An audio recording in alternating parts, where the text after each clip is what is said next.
From the Smith Radio Studios, it's Carrie and Brian Smith.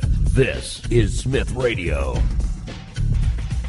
You can tweet at Smith Radio, SMYTH Radio. And now, your host, Carrie and Brian Smith. Good evening, everybody. What a beautiful Sunday here in Cincinnati. I hope the weather is treating you well. Sunday. We should have that soundbite. So we did at one point in time, but yeah, it's so long ago. Remember the commercials? Oh yeah, we played the commercials on it, folks. If you've been following us for a long time now, we have new people. We got to, Rush does this all the time. He'll repeat stuff that I heard him say almost verbatim like a year ago. Oh, yeah. You got to just say it like you're saying it for the first time. It's actually like plagiarizing yourself. Okay, well, welcome. If this is the first time you've been on the show. Hold on. There we go. My name is Brian Smith, and this is my cousin, Carrie Smith. And we are Smith Radio, military veteran talk radio. Back in the 90s, Carrie was in the Marine Corps. Back in the 90s, I was in the Air Force.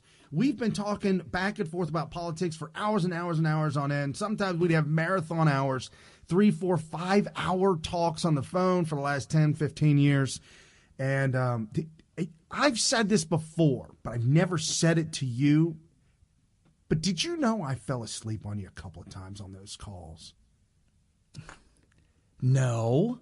Oh, man. Well, I probably should have said something. Anyways, you folks. Should or shouldn't have? I should have said nothing. I've said it on my scopes before. Folks, it was like 1, 2 in the morning. I might have even had an adult beverage. Yeah, okay. I do remember. Okay, that's different. Yeah, no. Because in the context of the adult beverages and it being 1 in the morning, I think I may, and now you're jogging my memory. This has been many years ago. A long time ago. So we decided back in. I thought it was me. It was you. It was me. It was you. Oh, it was you. Me? Yeah, of course. See, people are going to fall asleep right now. Okay. So I can actually imagine them all falling asleep right now as I'm speaking. Oh, man. Just ruined So, it. folks, just like Jim Rome, just like Rush Limbaugh, if this is the first time you've listened to the show or the scope, definitely go ahead and make it. You want to? Are we good on the sound? Sorry, I know that's a bad question. I turned it up a little bit. Okay. It was low at first. It should be. Maybe I can go a little higher. See, we got this thing going on. This is wow. You guys want to hear some inside? So our mixer here, we have a physical mixer. I know a lot of people do everything straight from their computer, but we've been doing this for a long time, long before all these apps were even available. So we have the physical mixers and stuff like that.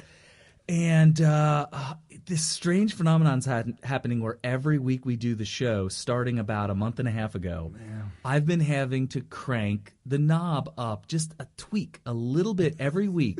And it's higher and higher every week. And sure enough, it sounds quiet at the beginning of the show because I have the levels at the same spot that they would have sounded good last week. Right. But it's this week, which is the same as what happened at the beginning of the show last week, and same with we're almost redlined out. Once we redline, we're going to have to go get a new mixer. We've been looking around and scouring that out, scoping that out. If you would like to help us in that endeavor, that would be very helpful. We very much appreciate everybody who also does this already, but if you're new and you're thinking about helping out your new media people who are pro-Trump, who are telling the truth, you want to go ahead and go to patreon.com/Smith Radio, and we will accept as little as $1 a month. And what do you get for that? Obviously, you get more of Carrie and Brian because, we can't do this totally at our expense. Although we did it for many, many years at our expense. We did it for many years, but we also did audio. So, if like I said, again, if this is the first time you've been listening to the show, or maybe the first or second time, give it a couple of weeks. Mm-hmm. After a couple of weeks, you'll start to get into the bantering. You'll understand the little isms that I have, the little isms that Carrie has. You may agree with one or the other, might agree with both of us, whatnot. You might disagree with us completely and totally. For whatever reason, I hope you are not suffering from TDS, but if you are, Trump derangement syndrome. Yeah, well, they're not going to donate to Patreon if they got TDS. As simple as that. But they also get to be a part of our little chat group that we got going on that's loads of fun. And just become a patron of Smith Radio through patreon.com/Smith Radio, and there you go. Yep. So back in 2013, we started this audio only to record some of our conversations. That was the whole goal, is for Carrie and I, these 3, 4, 5 hour conversations just to record them. And for some reason, we thought we'd go back over them, and that is really difficult to do. Why? To go back over the 3, 4 hour clips and to find the good tidbit nuggets. Oh, it takes labor hours. Okay, somebody do it then. Anyways, I'll do it. You say that all the time. Anyways, I gotta find time to do it. Right. So we started doing this, and that's why we did it to kind of mark the historical events that were going on underneath Barack Obama and the demise of America. We really thought we lost America. Like the title of the show is today, Dinesh D'Souza's new movie coming out August 3rd called Death of a Nation. Can we save America a second time? And that is what our show has been all about from the very beginning. It's been all about documenting the fall of Rome, the fall of America, and it's socialism, capitalism takes hold and suffocates the country into abyss. And then did you say bliss? Abyss, and then lo and behold, I was thinking of Trump and the bliss. Right. So lo and behold, Donald Trump says, I'm running for president. And with that, propelled us into an entirely new, a completely new direction, completely different trajectory than I think anybody had ever thought we'd be able to go. I was going to say, interesting that you say that. I don't think I'm alone when I say that for many, many months, even all the way up until pretty much the inauguration in January of 2016 was when the election happened, but the inauguration 2017 January. I don't think I'm alone by saying that I really didn't think that he was going to be able to fix everything, and he wasn't going to be able to fix it very fast. And I really thought there was a chance that we still lost America. Yeah, and we even said, we said right here on this show, I said, if he does 1% or 2%, I mean, we were in the political mindset, folks. Donald Trump is not a politician. And you can clearly see that after 515 days in office. You clearly see he is not a politician. However, we were referring to him or talking about him as if he was a politician, and what politicians normally do, make promises and never deliver. Promise the world and deliver nothing, or promise the world and deliver something completely different. Right. Obama to transform America fundamentally. One thing I hope that everybody listening is very well aware of and tries their hardest not to fall down this pitfall is to start to accept the new normal that Trump has created and forget about how bad it was. Because, first of all, you tend to get complacent, some people, and say, oh, Trump's got it.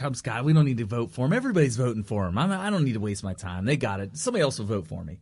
Like, not for me, but like somebody else will. There's enough people voting. Yes. There'll be a landslide. I don't even need to show up. Yeah, and also you don't want to discount how bad it could get if people that are opposing Trump get in there into office. So we need to continue to fight. I feel like there's less of people tune in when the sky is falling, and that's kind of a shame. Right. You don't want to forget that the sky could fall very quickly again. And it was falling under Obama. Or tune in during a presidential election, not a Senate, not a congressional, not local, right. Only presidential. We need to step up because Democrats have this machine, this mechanism behind them with the money of the evils to keep it going. Even during the small elections, they really have the money to rally that. And I really think that we need to get the word out.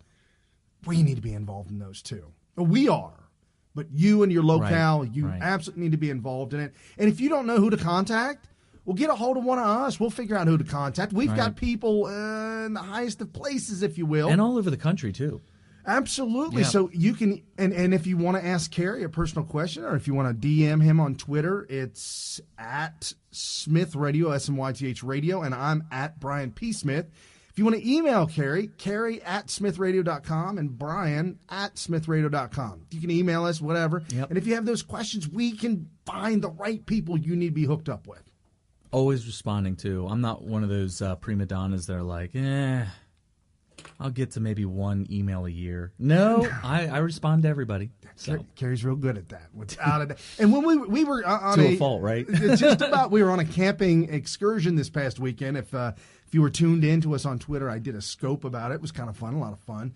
And I was looking at my phone yesterday afternoon. I was like, holy smoke. Carrie was in the message group at 6 a.m. I'm like, we was all in the tent sleeping. Yeah, in the tent, saying stuff on the you got. I actually put a picture. That's hysterical. You didn't see that? Oh, I did one where I took a picture of the ceiling of the tent and I titled it "My View Right Now." Oh, is that what that? I was wondering what that picture was. I saw that. It was the roof of the tent. Oh, wow. And I titled it "My View Right Now," which exactly was my view. Oh, well, and we're going to get into the news here really quick. But like I said, the title of the show, Death of a Nation, and this is what Carrie and I have promised each other that we would do, is to do everything in our power to get the word out, to let you know what's real, what's not real. And then you can also be when you watch the show, you're part of our conversation. You can listen to us going back and forth. But and hopefully if you don't have the kind of experience or even the mindset that we've developed over many, many years, that you'll start to, like, maybe we'll be able to argue our side in a way that you would accept it mentally and say, you know what? Brian and Carrie are right in the way that they're thinking. I'm going to start kind of thinking that way, and that way we can accept the kind of ideology that gives us the Donald Trumps of the world, which makes America great again, which, as you see, will make the world great again. Imagine if you're a North Korean. If you're a North Korean, did your world change trajectory a little bit? And in what direction did that go? Could that have been a good direction? Maybe. If nothing happens, if nothing happens, Kim Jong-un throws in the towel and just says, you know what, we're going to nuke America. We're back to war with them and starts launching missiles again. Are they worse off than they were a year ago? No, they're right where they were. Yeah. But we definitely have steered the ship a little bit in the right direction. Well, not only that, but I think I know there's world leaders that are excited that Donald Trump has finally, there's nobody in the world that's been able to do this, that Donald Trump in 69 years has finally been able to get North Korea, albeit that they have a new leader in Kim Jong-un. It's not the old dad grandpa regime of USSR mentality. It's a new millennial that's running the show over there that knows what blue jeans and T-shirts are and enjoys a Big Mac. Boy, the biggest mistake they made was sending him to Switzerland, right? Yes. They sent him to a Western country to get his education. What did they think was going to happen? How did they think that was going to work out in their favor? Right. Well, they felt that they had 15 years of brainwashing propaganda to get his mind right. Nah, not good enough. Well, and also the leaders out there that are opposing Trump, that are hating the Trump agenda, that are hating that he's trying to make America great again, which in turn makes the whole world great. And we've been told that by old talk radio people that have been around for years and years, and I didn't really grasp the whole context of it until now that I see what's happening. And that is that when America is strong, the world is a safer place. The world is a better place. The whole world, all countries, as long as America's strong. And when America's weak, the world becomes a more dangerous place. And now we're kind of seeing this in real time. And something I just want to add, and I know we don't talk about it much here on Smith Radio. I am a Christian. Carrie is a Christian. And I absolutely believe in the hand of God and praying and things that just they happen for a reason type of thing because God's in control. And America was founded on those bases. Now, when people say founding fathers, racist, sexist, bigot, homophobe, slave owners, this and that and everything else, okay, human beings are flawed. Christians are 100% flawed. Don't think there's not a Christian out there who hasn't had an abortion. I promise you there has been a Christian that has had an abortion and just absolutely regrets it. However, with the grace of God and because Christ bore our sins on the cross, that individual can be forgiven and move forward with life. With that being said, America is what it is because of that special gift. And the liberals, the atheists, the haters, the ones that are really racist and really hateful, because you see them attacking and Christian Nielsen at a restaurant, and Sarah Huckabee Sanders was turned away from a restaurant yesterday. Mm-hmm. You know, those are the haters that are clueless. That's why America is that special. And that's why Barack Obama, the sins of America, we're gonna pay back the world because of all the bad things America. No, man, it's not how it works. No, that's not what. And why is America? Oh, you're highfalutin. You're on your high horse, and you're arrogant. You called Ronald Reagan the wild cowboy, and Donald Trump's the crazed maniac because they know that America is special. They'll take care of that and use that for good. When the Democrats get a hold of that wheel, just steer that thing right into a bridge abutment. It's all over with, folks. And we've seen that. We've seen that in the last 8 years. So real quick, I just want to promote this movie because I'm really, really excited about it. If you haven't watched any of Dinesh D'Souza's videos or documentaries, you absolutely should. On Amazon.com, you can even watch some of the older ones on YouTube. And now Dinesh D'Souza has a new movie coming out August 3rd called Death of a Nation. You go to deathofanation.com. And this is right from his website, so I'm just going to read it off real quick because this is in line with our values here at Smith Radio, American patriotism, and the rule of law, all those things that Donald Trump stands for as well. So this is Death of a Nation, new movie coming out, and it goes like this. Not since 1860 have the Democrats so frantically refused to accept the result of a free election. You know, I forgot about this. Did you realize how frantic the Democrats were when Abraham Lincoln was elected? Oh, yeah, I've heard about it. It was as insane as it is now. Maybe not quite as insane. It might have been more because it led to secession, right? Right. Yeah, so they were that worried about it. Okay, maybe it was even worse. Well, yeah, because it split the country in half. That year, their target was Lincoln. They smeared him. They went to war to defeat him. In the end, they assassinated him. Now the target of the Democrats is President Trump and his supporters. Folks, do not get this wrong. This is a fact.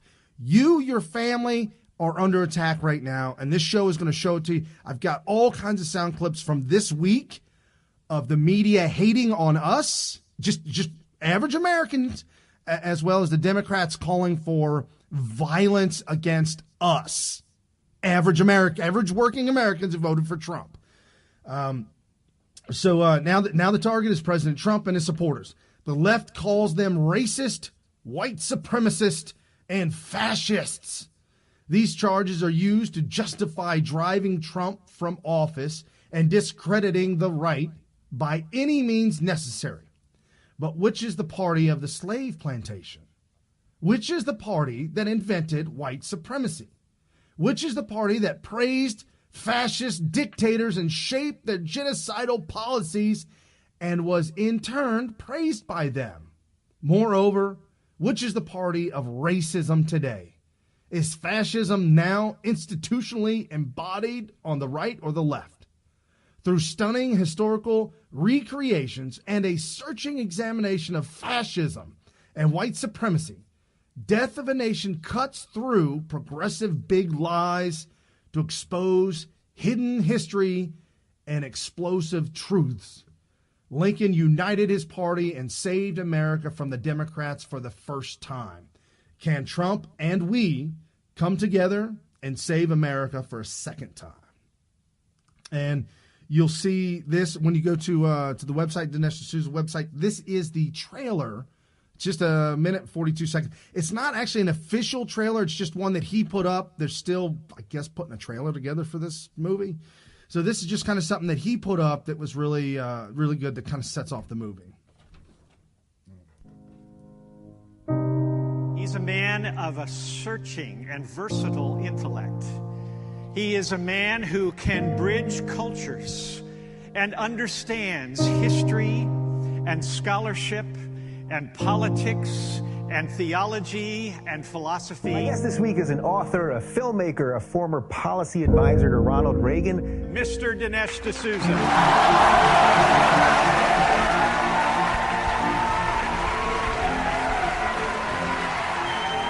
This American dream is a dream not just of economic opportunity or success, but it's ultimately a dream where you can be the architect of your own destiny. I grew up in a different world, actually a world without America. And although I grew up without a phone, without television, without hot water, we had a car, but if you looked down the floor of our car, you could see the ground. He's been described as an influential conservative thinker. He's a best-selling author, political commentator, and filmmaker. The great man, Dinesh D'Souza, a patriotic man. No longer would I say that I live in a rarefied world of intellectual debate. I've seen the upside of America, and I've seen the downside of America. But at the end of the day, I wouldn't trade the United States for any other country. At the end of the day, my enthusiasm for American government may have dimmed, but my enthusiasm for this country burns brighter than ever. Thank you very much.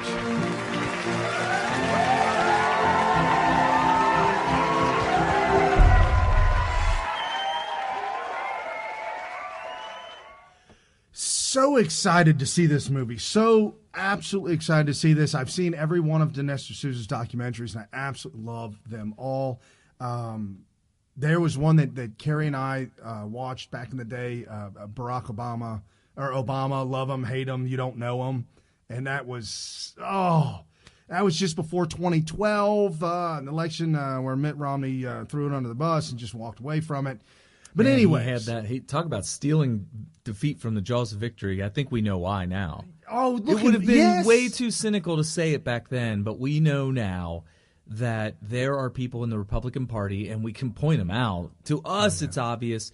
If you're kind of new to politics, or you don't pay attention to it on a daily basis, hourly basis like we do, you might not have that radar that can hone in on these people, but there is a large population of Republicans who are plants. They're Democrat plants. I mean, they're either highly compromised and they're totally blackmailed right now, or they were sent there to act as a Republican in order to do the bidding of the Democrat Party. Right, because think about it. If you're the Democrat Party and you're at war, you're literally at war with the other party. Mm-hmm. You want nothing but total unfettered control of the money, of the power. You want everything. And you're not able to win votes because of your ideologies and your platform that states no God. God is not part of our platform. Abortion on demand up until the day of birth. Hillary Clinton running for the DNC, running for Democrat president. I mean, she said it on The View. The View, that Whoopi Goldberg asked her, said, so when does it stop? How far can you go? And then Hillary gave some convoluted answer, and at the very end of her answer, she said birthday. And I'm like, birthday? Which one? Your 20th? The first, the second? The 20th birthday. Yeah. So, but this is their platform, and their platform is just nothing. It's nothing. It's awful, awful, awful. It'll turn the tides back like we saw for just 8 years of Obama. It's evil. Right. So this is what we're fighting against, and this is what we're fighting for. And obviously, Dinesh D'Souza is absolutely fighting for the same thing as well.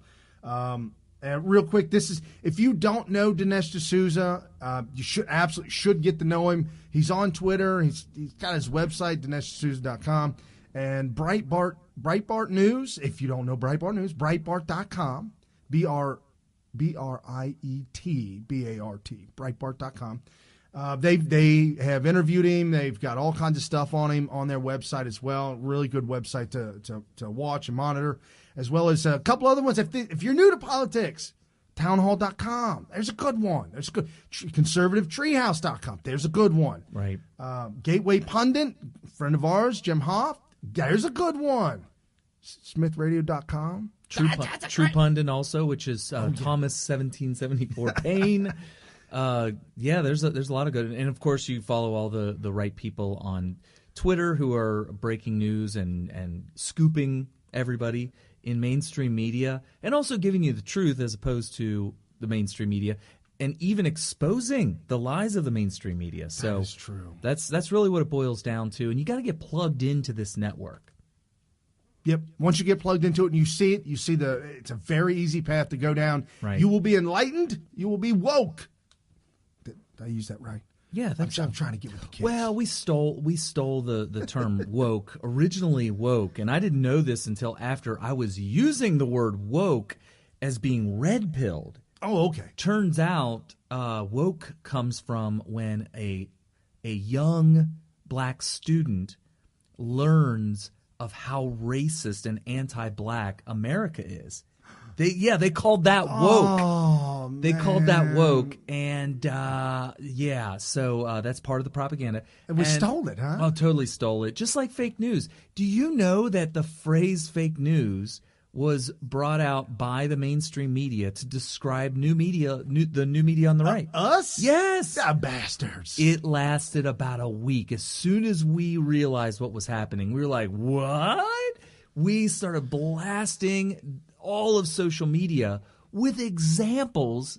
This is empirical evidence of the mainstream media being fake and lying to you. Yes. Instantly fake news, like within 1 week of them rolling out the fake news, because what they were going to do is they were going to coin this phrase fake news, and then it was this long campaign, if you will. It was going to include Facebook. Facebook was going, and they did do this. They went through the motions, even though it was already over with. Wow. It was over before it began. But Facebook was going to come out after the phrase fake news was established.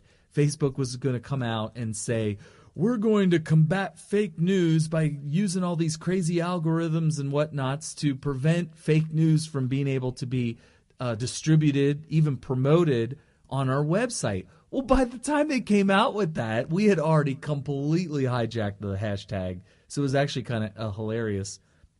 I was looking for the clip, but I remember watching a clip years and years and years ago, and I thought it was amazing. But Ronald Reagan used the word fake news, phony news, something. He used something along those lines to describe the media, and the media hated Ronald Reagan not as much as they hate Trump. Right. I don't know anybody that hates more than they hate Trump. The whole thing is scary because the founders knew how critical it was to have people in journalism who didn't trust the government. Right.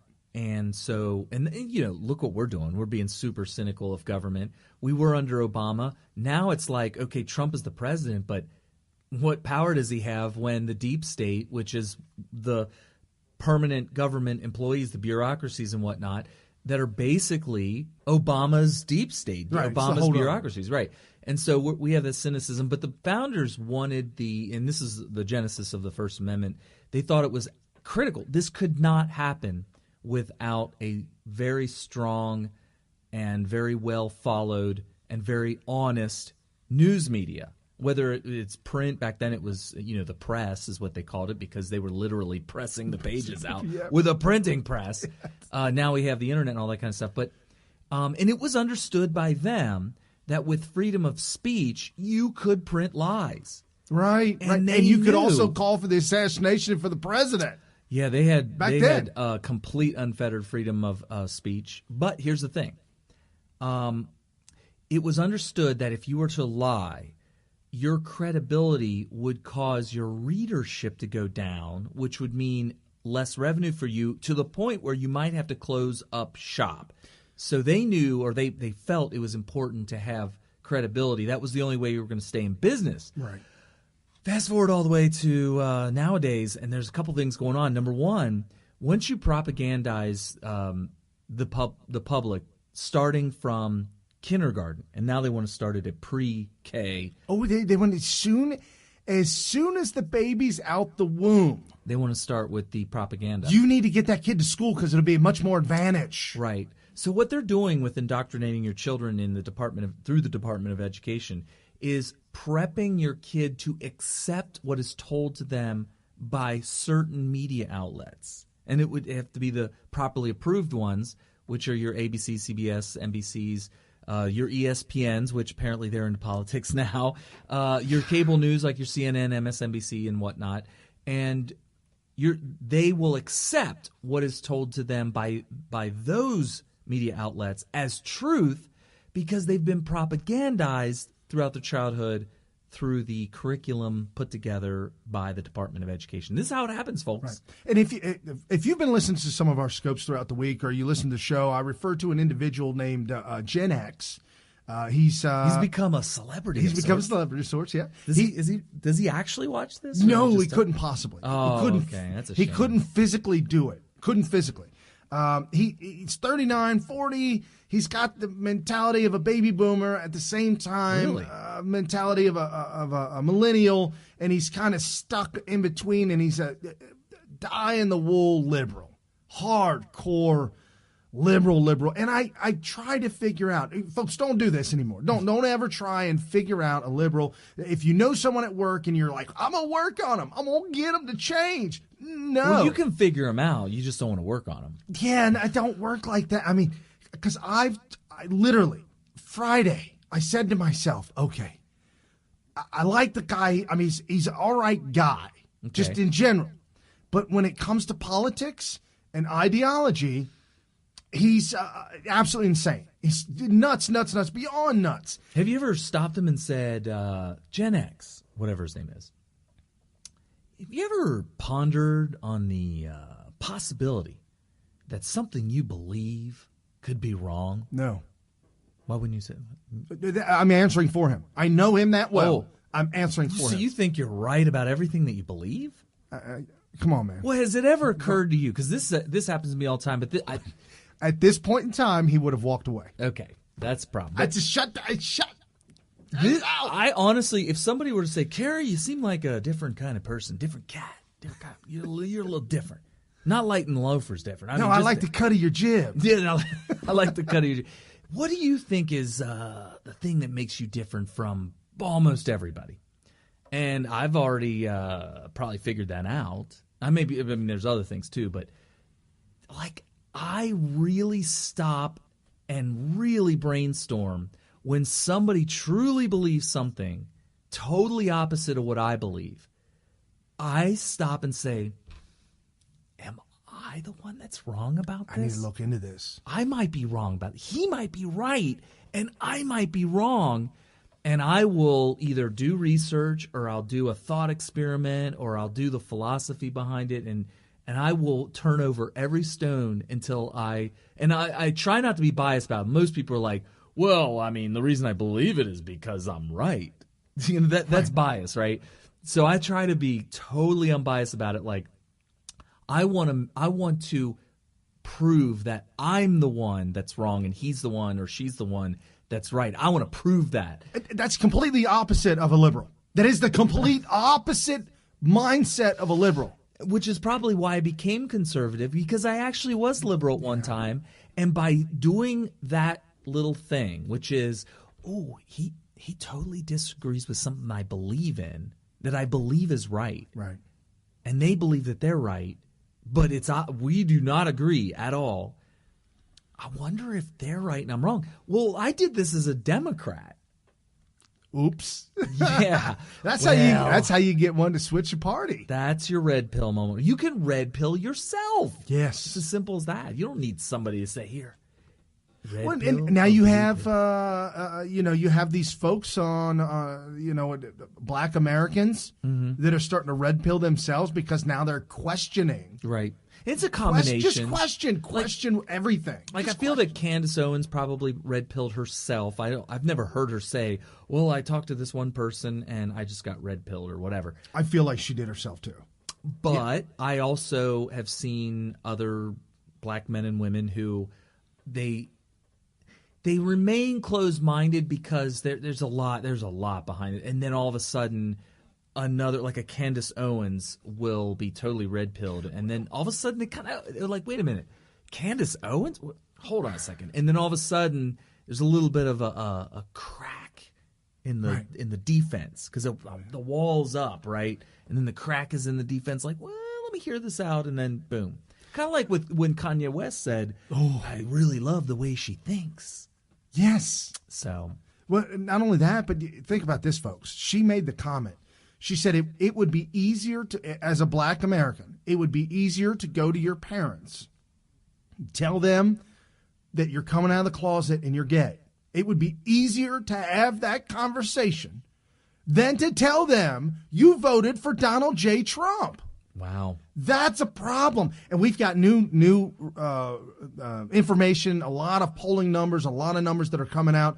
I reported on it a couple of weeks ago where the Black America has absolutely starting to transform, starting to shift. Candace Owens claims that it's going to be a huge shift, that she's seeing a lot of people be woke to the red pill, not the other way. Steal that term. Steal everything. Woke to it. They stole enough of our terms. I can't even be gay anymore.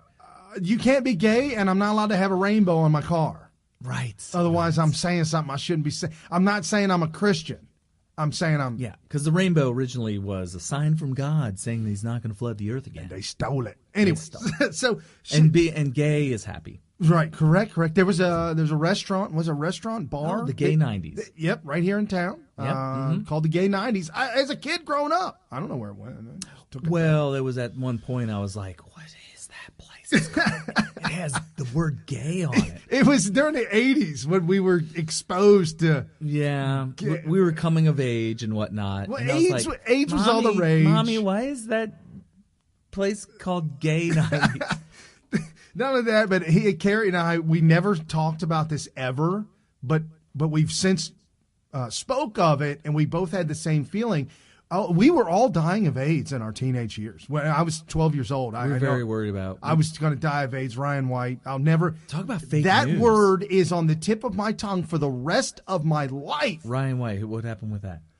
Oh, he was the first little white boy. He was a young child, like on the border. He's a baby. He was a child boy, young blonde, blue-eyed, blonde hair, young, thin boy that got a blood transfusion from an HIV patient. He died. He got the AIDS. Right. He got the AIDS. My wife actually was born right at the very beginning of where that would have. Of course, we didn't know about AIDS until like the mid '80s. But it had been being spread around during the late 70s, early 80s, but nobody knew what it was. Yeah, Rock Hudson. Yeah, nobody knew what it was, and it wasn't until like all this years of research they were finally like, okay, this is what it is. We're going to call it AIDS, blah, blah, blah. But anyway, when my wife was born, she had to have all of her blood changed over and had like full blood transfusion. And this would have been before they tested for anything like that, because it was before they even knew that was a thing, and she's fine. Yeah, no, that's awesome. Ryan White is not. Ryan White did succumb. Well, do you remember this fake news? There was it was going around that you could get it from sitting on a toilet seat. Oh yeah, you get it from kissing somebody. All that kind of stuff. So, and the rumors were running rampant in grade school. Grade school and junior high, the rumors were just, oh my goodness. And this kind of fake news has been going on for a really long time and continues to this day. This week, we will probably continue to talk about this fake Time magazine cover with the immigration and all that. The same kind of thing that we're talking about that happened with AIDS back in the 80s seems to be happening to this day. It's alive and well. It's alive and well. And that's what we do here on Smith Radio. We don't make the news. We don't create the news. We report on the news and give you our commentary and our personal opinions. But something along the lines, and we're talking about America, the uniqueness of America. We're talking about Dinesh D'Souza's new movie coming out, Death of a Nation. And we're talking about Smith Radio because we align together like that. There's a broadcasting channel called Christian Broadcasting Network. Oh, yeah. CBN. Mm-hmm. Now, I don't want to go all religious on y'all. It is Sunday. Come on. And we missed church this morning because we're camping. But that's okay. We should have had Mass in the woods. Yeah, or either on the way home, something. Somebody start doing something. On the way home, in the car, driving. Yeah. But so this came to me. This is a year old. This video is almost a year old. I think I remember seeing it a long time ago, but it is about a firefighter that had God come to him and talk to him. Okay. Back in 2011. And this just kind of sets the tone. For those of you who are nervous about the media, nervous about Donald Trump losing 2020, nervous about the 2018, for those of you who feel like, oh, we've got it, we get it slipping away, no. God gave us Donald Trump. This guy explains it. This is a great setup because now I'm like, I can't wait to see this. It is a unique take that I have not heard before, and I don't know if it's because I've maybe I subscribed to him or something, but this video came to me while doing show prep, which to me means I'm supposed to have it. We're on a mission from God. Yes. So anyways, check this out real quick. This kind of gives you a little something to feel good about. Like other people who were running with him. In April of 2011, retired firefighter Mark Taylor was watching the news when Donald Trump came on the screen. I didn't know a lot about Donald Trump. I just knew he was a very powerful businessman, built this empire. I know he was toying with the idea of running for president at the time. You know, most people thought it was a joke.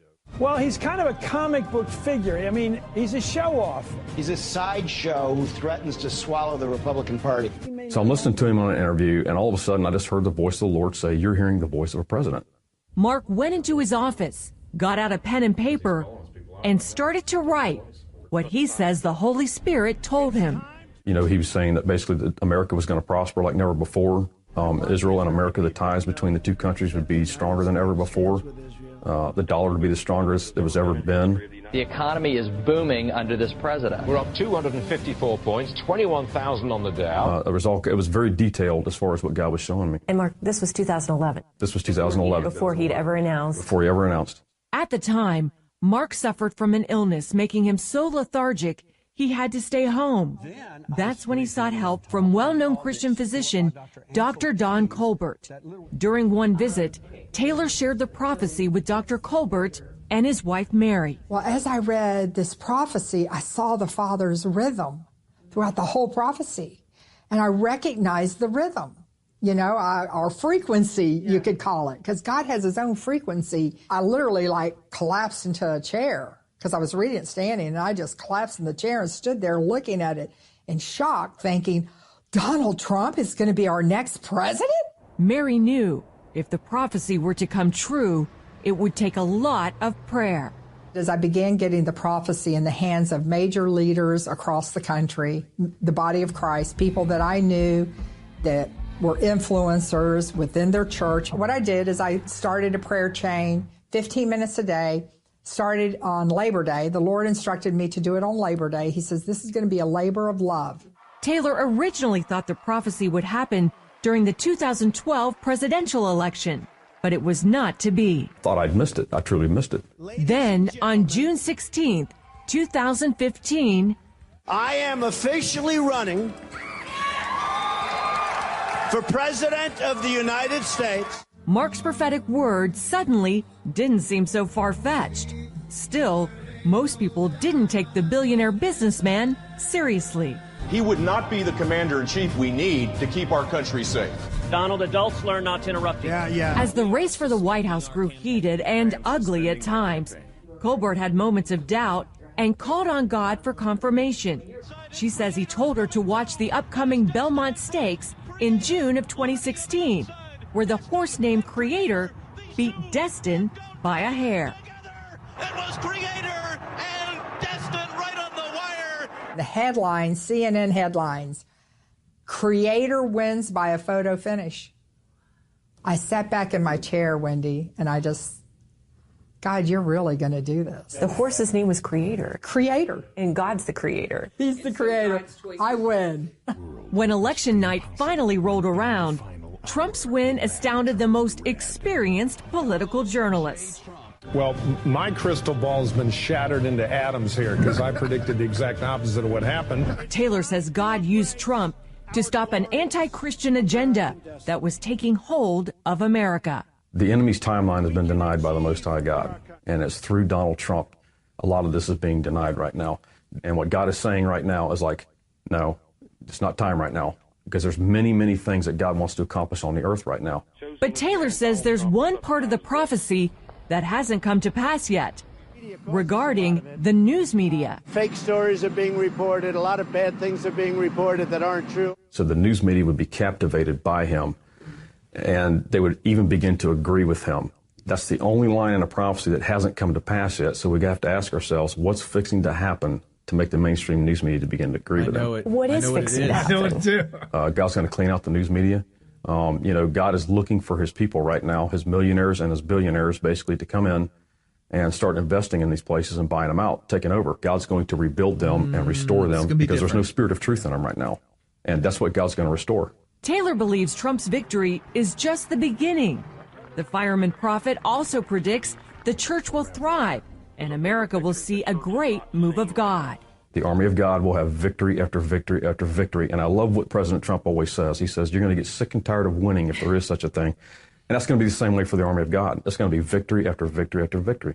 Will it be an 8-year presidency? Absolutely. Absolutely, we will. You're sure about that? Yeah, I'm sure about that, because I think what's going to happen is that when people see the good that the country's coming into right now, the prosperity, the jobs, the economy, whatever the case may be, there's going to be no doubt he's going to sail right in for the first, second term. Wendy Griffith, CBN News. Yeah, the people that don't like Trump are just going to be completely overwhelmed by those that are that are going to vote for him the second time, that didn't vote for him the first time, out of skepticism that they think this guy's not a president, this guy's not presidential, there's no way, this is going to be a disaster. And then they're going to see after 4 years, well, actually, he's the best guy we've ever had. and they're not going to not vote for him that time, because their reasons for not voting for him in 2016 will have been proven false. And that's just going to overwhelm the haters out there. The haters are going to be proven false. You're going to have to be dishonest with yourself and dishonest with everything in the universe in order to vote against him. Right.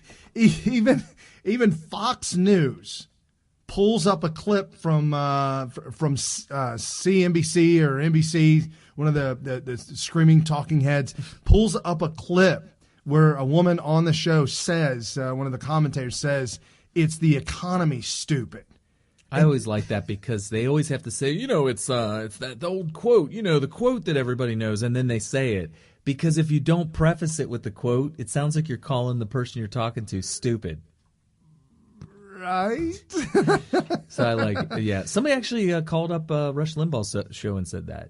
He prefaced it, and then he said, it's the economy, stupid. And it was just funny, because it sounds like you're calling the person stupid. Well, and here's what we're doing. What we do here on Smith Radio, I will absolutely, and Carrie as well, we will absolutely give you the truth. If Donald Trump does something that I think is wrong, or if he does something that is wrong, we will absolutely tell you that. And by the way, we are a part of a very, very powerful network of people, many of whom you guys know their names. You're probably following them already, who are the same way. They will not sit by and cheerlead Trump doing stupid stuff.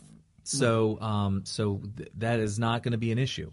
And to be honest with you, he's gotten to the point now where some of the things that seemed a little eyebrow raising and questionable turned out to be something that was part of a larger plan, and so those kinds of things worked out so far.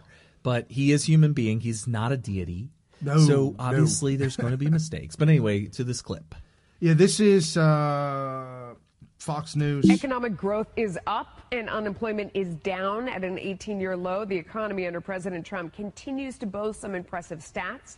The Federal Reserve raising the benchmark interest rate for the second time this year, thanks in large part to a surge in consumer spending. And CNBC special correspondent Jane Wells saying the strong economic showing could make President Trump unbeatable in 2020. Right. I'm the sort of person that says, you may not like this president, he has broken the mold, but if by 2020 we have GDP growth near 4%, we've got a market like this, we've got record low unemployment, we've got more jobs than job applicants, how do you not reelect this guy, even if you think he's a buffoon? People are going to say, I don't like him, he's a racist, he's a misogynist, poor illegal immigrants. But I'm doing better than I was 4 years ago. America is safer than it was 4 years ago. The economy's doing better. There are more jobs. And I just don't know how that gets defeated. Jane Wells is a smart cookie. I've known her for a... Okay. So did anybody else recognize the complete disconnect there? I did. How do you say he's a racist, bigot, homophobe, and he's a buffoon? Right. Like he's completely moronic. He has no intelligence whatsoever. He's fumbling through this incredible economy set up by Obama. Is that what the excuse is? Like you have to jump through mental fire hoops to be able to make your brain believe what you're saying there, which is that that we have the greatest America ever had. America became great again after a whole 18 months prior to the election of people passing around hats that are associated with and created by and trademarked by the Trump campaign that say, "Make America great again." And then all of a sudden it's happening. So it's just a coincidence because a buffoon can't actually make that happen. So, imagine the horror that such a coincidence that America became great after 18 months of being told that if you elect me as president, America will become great again. Oh, what an unfortunate coincidence, because now he's going to be elected again, even though he's a buffoon. Oh, he's racist. He's a bigot. He's all of the. He did date a black woman way back in the day, though, but he is racist. Is that being confirmed? But I mean, it doesn't surprise me. But she's a model. I mean, why all right, not? let's talk about it. Look, have you ever been in New York? Have you ever knew a New Yorker? Tolerance between the races is actually probably better in New York than any other place on earth. So diversified. I mean, there's really diverse. I mean, there's races that we don't even have. There's cultures we don't even have here in Cincinnati that are there in New York. Right, and they're in proximity of each other all day, every day, all week, 365. Right. So this whole thing of a white man dating a black woman, it's not that unusual in New York City. So it would not surprise me if that turns out to be confirmed. I don't know. I had actually heard that rumor somewhere, but I don't know if it's true or not. But sorry, I got sidetracked. I know. I'm like, I thought you were looking up proof of that. I was, but well, one thing we know for certain is that he is not shy at all with hiring, promoting, and sending to the very top of the corporate ladder not only black men and women, but females in a larger percentage or degree than a lot of other countries across the world. So. Well, DHS, I mean, Kristjen, Kristjen, Kristjen Nielsen, head of DHS. I mean, he appointed her there. Right. Mm-hmm. Phenomenal woman. I've got some great... Betsy DeVos of Education, which I'm still waiting. Betsy, if you're watching, if you're listening, please shut down. You got to, pull the ripcord. Pull the trigger. Pull the ripcord on the Department of Education. We don't need it. Right. No more. So anyway, so the economy, if you guys caught in the last show, we went over the numbers and the stats of it, but we're looking right now at a possible 4.5% GDP growth in the second quarter. That's just unheard of. This will continue to happen because optimism for business, their outlook, when you run a business, you have to project a year in advance. Their outlook and their projection is the highest is the highest it's ever been recorded. They are projecting big things to come in the future. It's really, really big. And do you think we'll ever get to a point where, like in the housing market in 2004 through 2008, also the .com, they call it the NASDAQ bubble, during 1998, 1999, and 2000, do you ever think there's going to get to a point where the economy, the Trump economy, gets to a point where all of a sudden the experts, analysts, financial experts and all that start to come out and say, I think we got a bubble here. I think we're just too high, too big, too fast, and it's a house of cards. It's going to come crashing down, and then that actually comes to fruition. Because by the way, it's only a house of cards if it's fake. No, that's true. Here's the thing about NASDAQ.com bubble and all that is, in the grand scheme of things, you could make the argument it was just too much too fast. Because if you look at it today, it's much more established, much bigger, and it's real. The internet's real. Yes, it's a physical, tangible thing. But in 2000, people are starting to realize that IceCubes.com was not going to make it. No, and the person who bought Speaker.com, yeah. Well, the company that wanted to start a website that wanted the word speaker just went ahead and misspelled it, Spreaker.com. Why aren't we doing that? Because we got Smith Radio. We're good. No. I mean, for some of our crazy ideas on the interwebs. Well, the problem is somebody. Well, yeah, true. Misspell it. Whatever you want it to be. Whatever you want it to be. Tumblr. I don't even get that. Just drop the E. We don't need the E. TUMBLR. Yeah, just drop the E. We're good. I don't even get that. Yeah, just do it. Oh, man. Anyway, so you invent new things. But this economy, in my opinion, from what I'm seeing, the businesses are hiring, manufacturing's up. There's a lot of things that are just moving forward, and a lot of progress that's happening. These markets start to open up, like the folks around the world know. I know we've been taking advantage of America. We know it. We've been feeling guilty for decades. Hold on a second, though. It's been going on for so long that it's become an expected thing. Like an entitlement program. Right. It's like, how dare you take away my welfare type of mentality. What's wrong with you? How inhumane of you. I honestly think a lot of these countries have been dealing with this for so many years, where they're just the unfair beneficiaries of American citizen labor, basically. Right. That's what when we start to subsidize other countries. Look, America doesn't make wealth. Americans do. The American government, I mean. Governments don't make wealth. They don't create it either. They don't make it. They don't create it. Even if you turn the printing presses on, you're really just spitting out paper.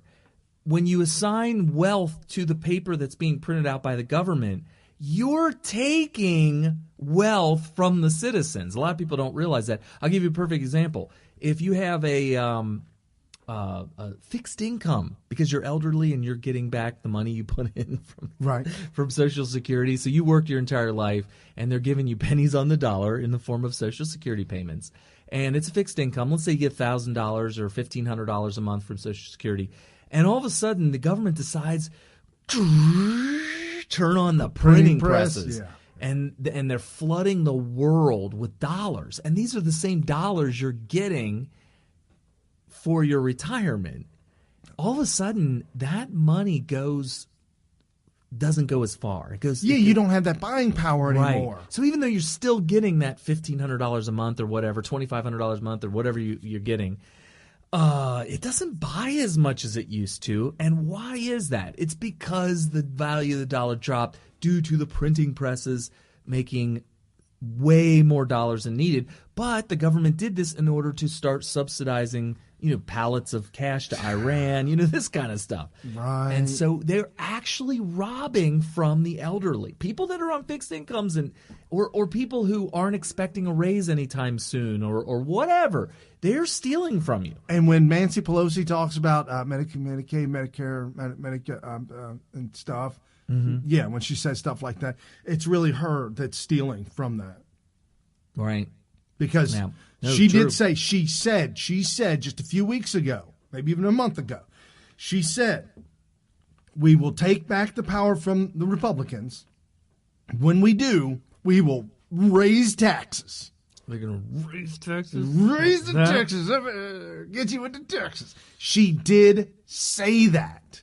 And we trumpeted here on the radio, and I talked to friends, everybody about. And then Hillary Clinton during the campaign. Hillary Clinton during the campaign, during a rally, and we will raise taxes on the middle class. I think they're getting delusional. I think the problem is when you steal elections, and I am kind of throwing out a wild, unsubstantiated accusation here. Okay, but I was just telling our patrons just yesterday. Does anybody really believe that California is really that blue? That there's not a certain segment of the population that would be conservative enough to realize what the hell's going on here? And that being said, they're really, really, really blue. And you can't, if you're going to sit here and say that, well, it's because they're letting illegal immigrants vote. Well, that's voter fraud. Yes. That's voter fraud. I lived in L.A., and you know the mentality of people in San Francisco. That's why they got the name San Francisco by Savage. Savage, yeah, Michael Savage. And we've got friends. We left the state. We left Los Angeles because of how awful it was getting, how bad it was getting. And there, you cannot speak to anybody there about being conservative. Okay, And- so the cities are bad, Okay, but the yeah. whole state, is it really that blue? Los Angeles is Yeah. a really Los Angeles spans like from Cincinnati to Dayton, Ohio. Oh, right. That It is true. enormous. Right, It is right. a behemoth, and so it's all hardcore liberal there. A lot political correctness has destroyed the police department. The actual chief of police throws his own police officers under the bus on a regular so leadership basis. is gone. Yeah, none. It's just Okay. awful. But so the big major cities, we left the state. My wife's girlfriend and a friend of mine, they moved between Sacramento and San Francisco. So out in the middle, kind of nowhere-ish. Is it blue there? Yes. No, not blue. Not blue. No, they're conservative. They everybody talks. They voted Trump. They put Trump signs up, and I'm Wow. Okay. like that. Well, that's good, but there's only maybe few thousand people in that town where you've got 20, 30 million in Los Angeles. Well, correct me if I'm wrong. Well, it seems like Orange County, and especially because of the larger population, San Diego it's been explained to me that they're definitely redder than your L.A. and they would be San Francisco. And I would say they would be middle of the road red, like middle of the road between red and blue, like a someone who I love my country, I love America, but But everybody should get welfare. yeah, come Or on, man. everybody should get a fixed paycheck. Fixed income. Fixed income. Everybody. And as a Everybody. salesperson, if somebody said they're on a fixed income, you reply to them, well, which one are you, fixed real good or fixed for life? Wow. Never So heard that one. which one are you? I have not heard my that. grandfather told me about folks like you on fixed incomes. They just throw that. So are you fixed real well or are you fixed for life? And they usually chuckle, and then you get rid of that immediately. Yikes. Anyway, so in Los Angeles, this was a shock to me. Driving around Los Angeles on the side streets in neighborhoods and boroughs, whatever, you do not see American flags flying high on people's right. houses. That's a shame. The 4th of July, you will see very angry, very violent. They call them first generation. Their parents were born in another country, but they were born in Los Angeles. Okay. Or maybe they came across the border at such a young age they don't know to So go back. first gen is the first generation to be born in America. Correct. Okay. And you'll see the anger and the hate, all this. They're spoiled. A lot of them are spoiled because their parents came from nothing and now they've got a lot.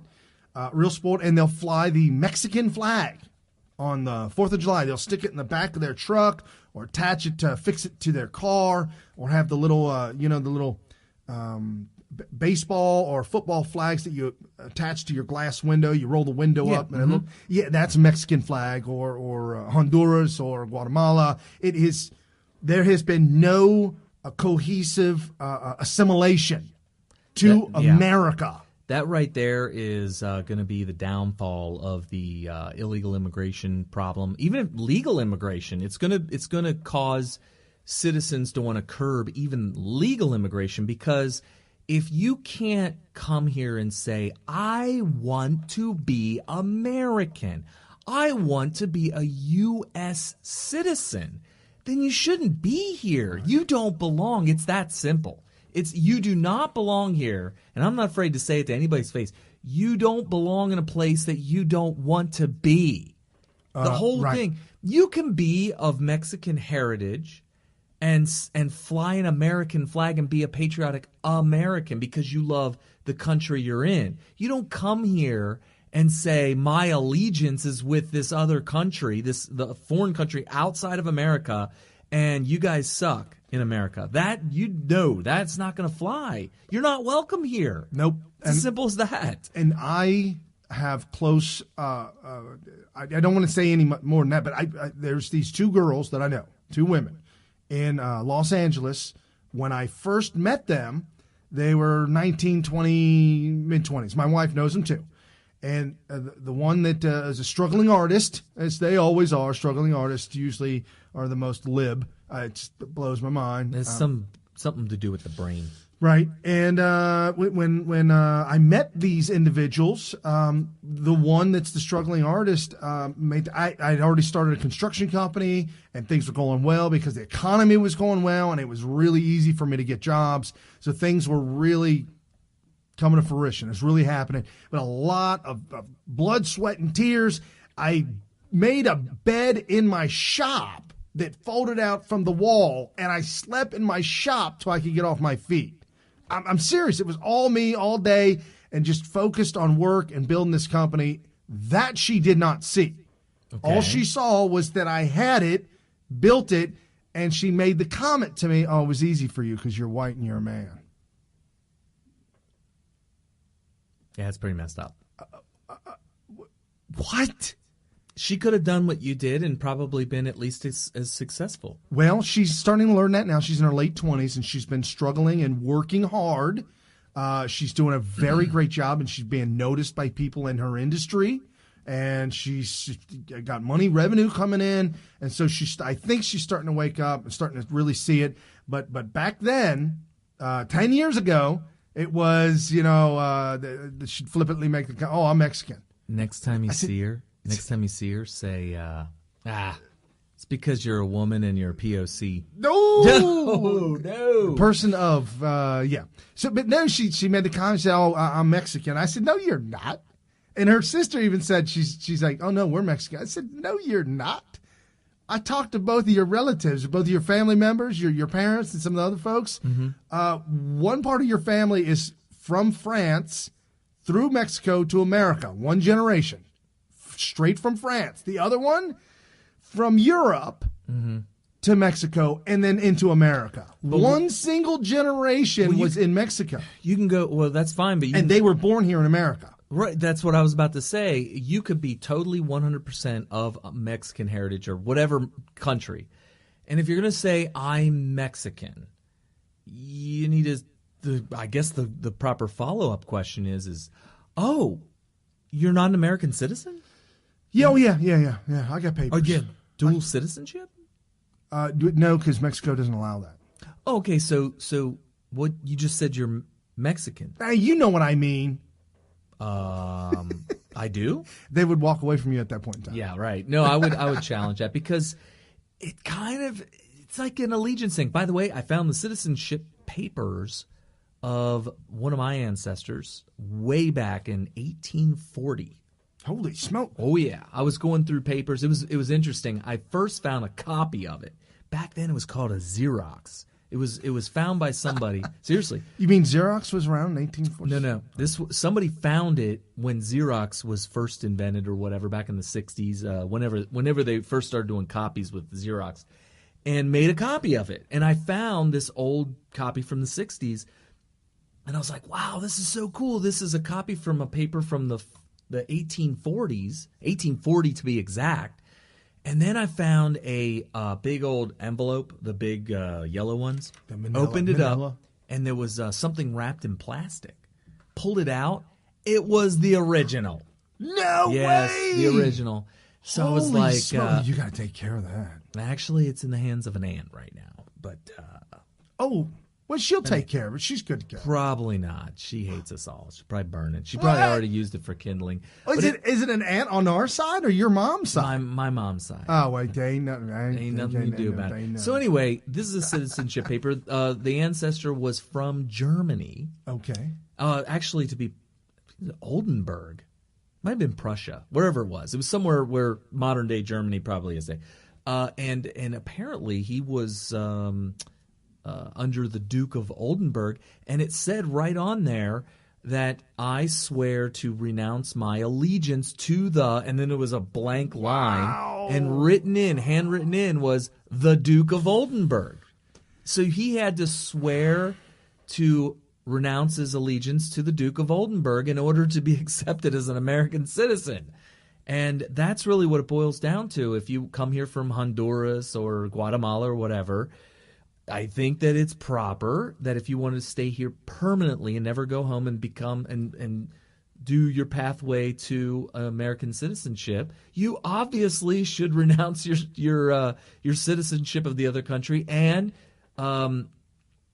renounce your allegiance to whatever leader or whatever country you come from. I don't see anything wrong with that. Nope, nothing at all. Because otherwise, you could be a spy trying to make a hostile takeover. I mean, right. there's if you ask the young youth out there in South Central Los Angeles, they have been brainwashed by the schools and brainwashed by the stories and the rumors that Mexico. That California is Mexico, and that they need to take it back because it was stolen from them. Yeah, and part of that is the American education system. Now, some of it's being taught to, it's just a heritage thing. You know, if you're brought up in a Mexican household, they're probably just told, this is our land, whatever. But also, they're getting aid from the Department of Education by actually supporting that line of reasoning. Not just totally ignoring the fact that we actually fought a war over it, and we won. And we decided to go ahead, and I know you disagree with what happened, and you feel that we should have just annexed them then. But we went ahead and we gave them back Mexico. What is proper Mexico today? I don't disagree today? that that's what happened.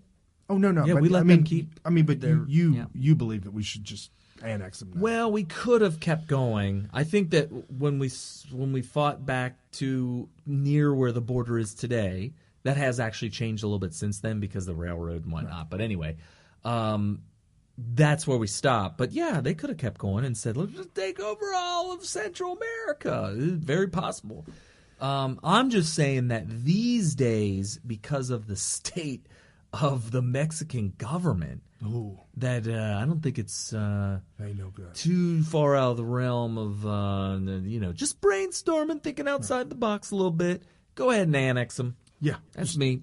That's just me. Of course, it might cause a little bit of rift amongst a lot of other allies. It might be like, oh my gosh, we said that Trump was literally Hitler. This is the invasion of Poland, folks. Yep, it is literally Hitler. Literally. Now it is. It is definitely now. I had that website pulled up. Again, folks, I like to brag about Breitbart.com, phenomenal website, as well as townhall.com and Conservative Treehouse. Some of those Don't forget ones. About Populist Wire. We have a good friend that writes for Populist Wire, so definitely follow Populist Wire. Is there Daily Caller. Do you know Daily Caller was started by Tucker Carlson? I did not know that. Yeah, I found that out this week. Daily Caller, I bookmarked them, That's and I cool. love watching. Is he involved with them today or no? He just founded them, or part of the team that founded them? It's all him. Yeah. Oh, okay, that's cool. I don't know, man. I just know. But he was definitely involved in the founding. Yeah, oh, that's definitely. cool. And so, since we're talking about liberals, we're talking about liberal ideologies, we're talking about the Democrat Party that is being completely taken over. The Democrat Party is wholly owned and run by full-blown communist, absolute Muslim, Islamic communist. They want nothing more than a dictatorship and complete and utter power. Just real quick reference: if you're like, did he say communist and Muslim? I don't. What are you talking about? Go back and watch our episode with Trevor Loudon. He makes that all crystal clear. Because I was even like, wait a minute, you just said communist, Muslim. That's two different things, right? And I asked him. I said, hey, I've been toying with this idea, and I can't quite meld it together. Can you meld this thing and show me? He did. How communism and Islam, I know there's a connection there. What is it? He wrote the book on it. Yeah, he said all it is just change of words. Just words are different. Ideology is 100% the same. We talk about communism. There is no religion allowed in communism because you are to worship the government. Same with Islam. There is no other religion allowed except for the one that the government hands you, and you must worship that. I saw a documentary on the entire, like, the founding of the Muslim religion, Islam, and they actually said in the documentary, and this was not an anti-Islam documentary. They were just totally explaining it, very, very fairly done. They were fair to the religion. They didn't say anything bad about it or anything like that, or try to steer you. But they did call the original Muslims, in fact, I think they even called Muhammad, the original social justice warriors. SJW, baby. Said that. I was shocked. I was like, this is kind of a revelation. Well, it makes sense when Trevor Loudon talks about how they're all like the same thing on the same team. Right. Now it makes sense to me. Right. No, absolutely. So we're talking about Democrats. We're talking about their policies, their ideologies, and things that they're putting into play.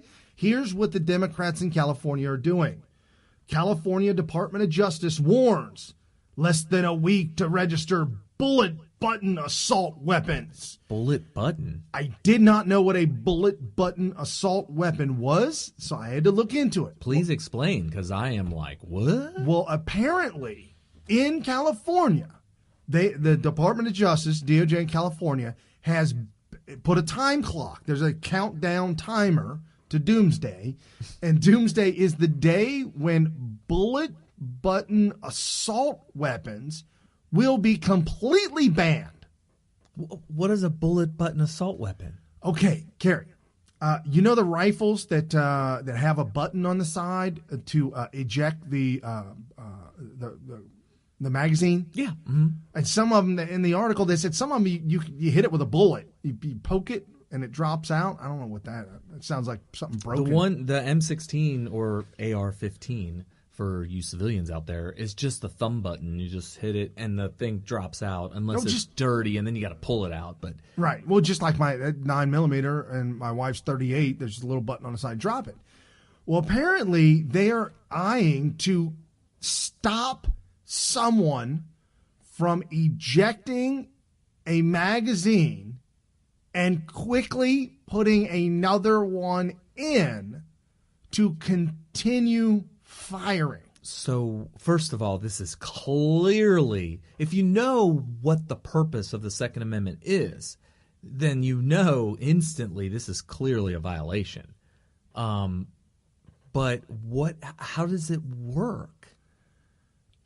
Bullet buttons are simple mechanisms which gun owners can depress it, okay. Depress in order to... it says using a tool. A tool or the tip of a bullet in order to achieve the release of an empty magazine.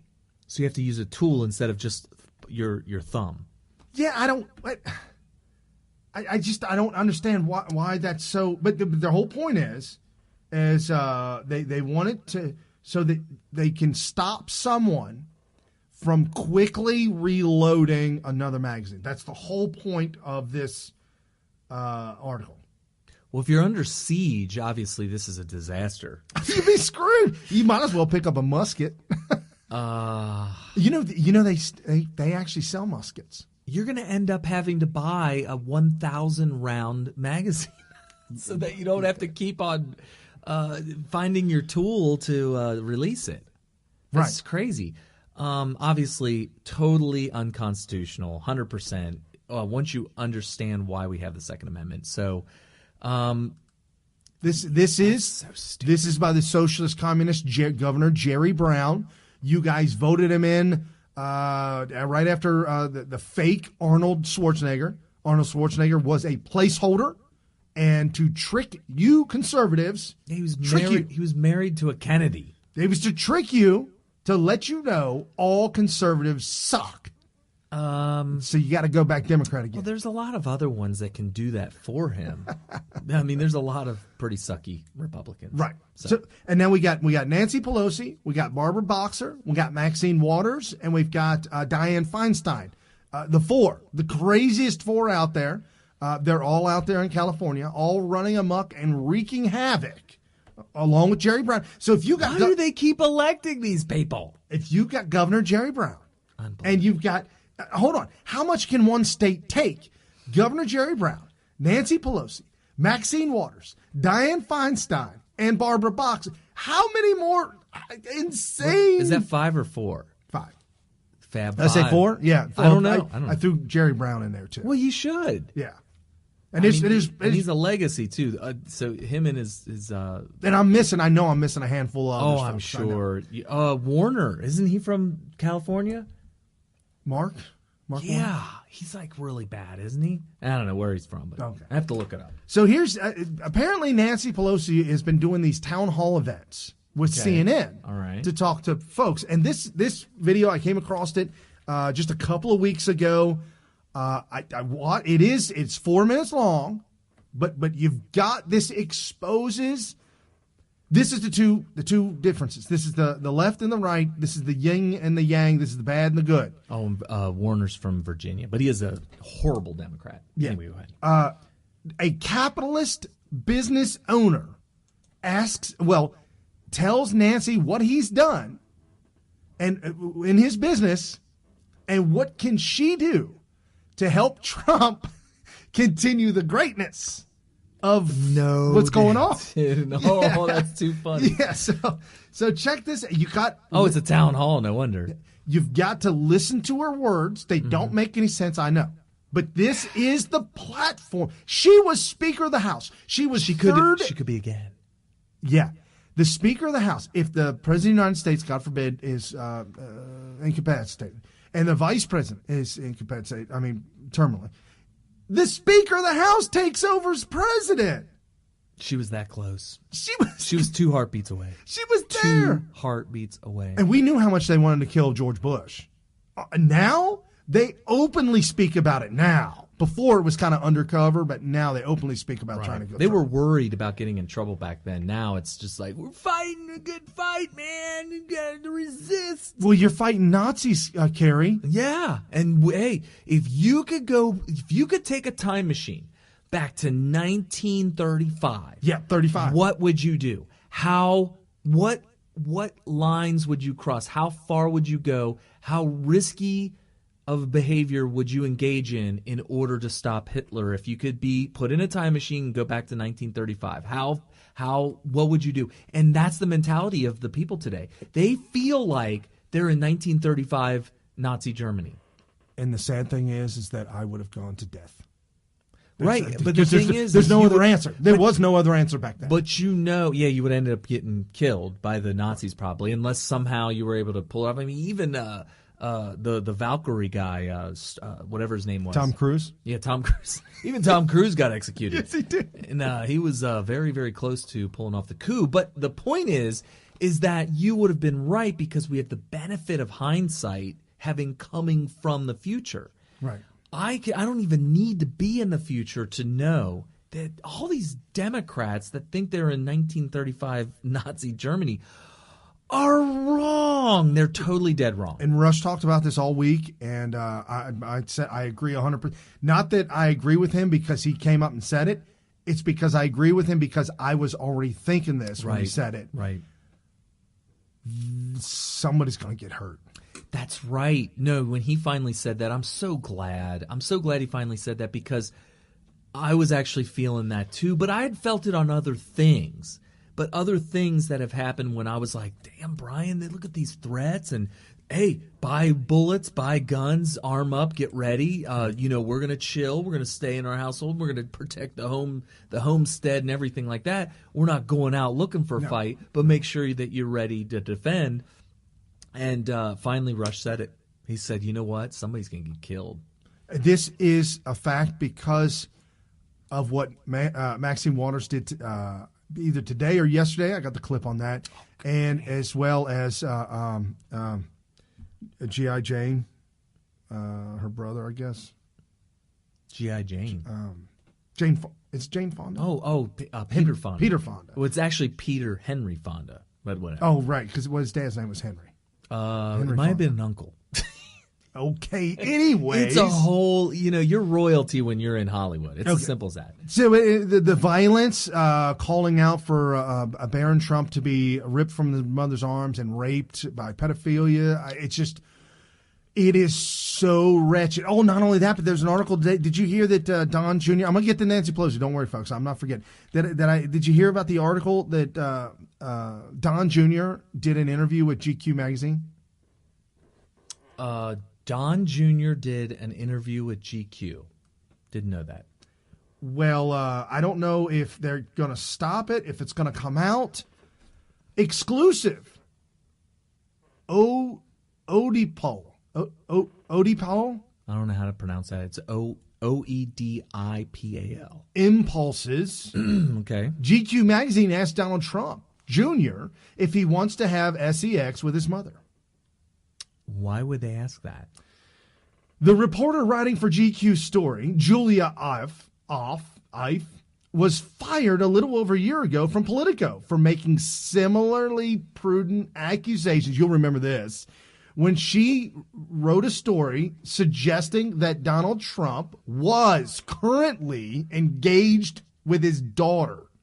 Having Yes. sexual relations with his daughter. Right. After being fired from Politico, Off joined the Atlantic staff, and she also writes for other publications, including this piece from GQ magazine.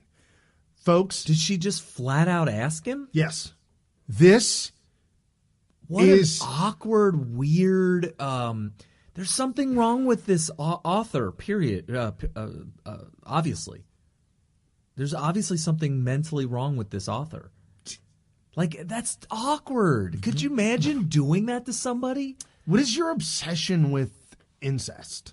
I think that would be my follow-up question to her. I would love to hear how Donald Trump Jr. handled that question. That edition, that article isn't out yet. I mean, you gotta be on your way out the door, but do you say something on your way out? You definitely not finishing that interview. If he finished that interview, I'm actually gonna lose a little respect for him. Right. Like, how do you continue an interview when somebody think about it yourself? Just put yourself in the shoes of anybody. Just sit yourself down and have somebody interview you.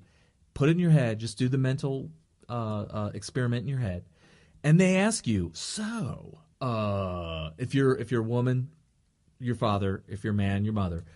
Do you often think about having sex with your mother, Brian?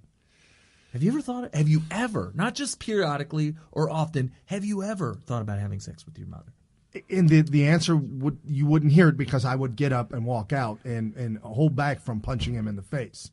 That is, we know you're lying, Brian, because I refuse to talk about this. Well, that's part of it, but the other part of it is we learned in psychology, Sigmund Freud said that we all want to have sex with our mother. Yes. And so it became fact. So we know you're a liar. And want to kill your father, which comes from Greek mythology, and Zeus. Zeus rescued all his brothers and sisters that were eaten by his father. So Zeus cut the stomach open and let all his brothers and sisters out, and the original god died in Greek mythology, and that's why Zeus, the youngest, was the highest of gods, because he was the only one who was able to cut open the stomach of his father and release all his siblings. Okay. So I think the Democrats are these nut job reporters. I think they're too much Greek mythology on the mind. Well, that was a really good way to I don't know, avoid answering the question. You got me. So as we continue the lunacy, it's not only in reporting. I'm going to tweet this real quick. Does Brian want to have sex Yikes. with his? Yes or no? We'll make it a poll.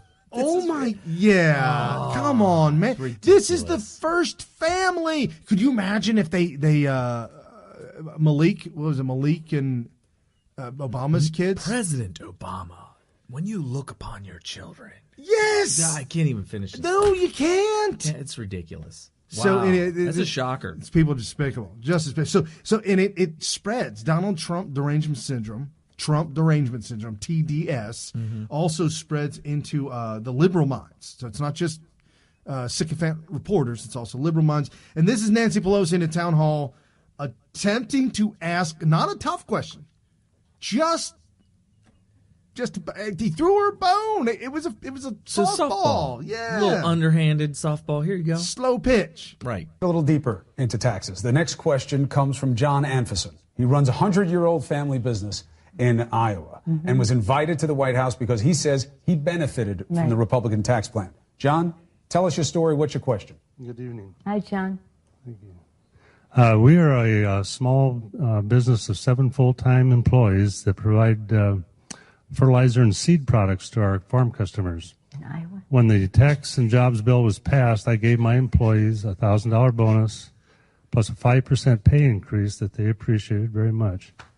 Add to that, they reduced withholding from their paychecks, and it turned to a noticeable increase in income. It certainly was not crumbs to them. My question is, what can you add to this legislation that would also contribute to the growth of jobs and wages in our country? Thank you, John. And let me congratulate you and commend you because you're a rarity. not many business, only a small percentage of businesses shared their tax advantage. That's absolutely false. There were thousands of big, giant corporations that were touted. That the list goes on. But the thing is it really relevant that the percentage is low? Because he could only do that because of the tax cuts. She's basically saying we're going to make sure that 0% of companies can do that. Yeah, Carrie, that's just not unbelievable. Totally irrelevant. With their employees. So let us thank John for that. Is that patronizing? Yes. Yeah. What he did.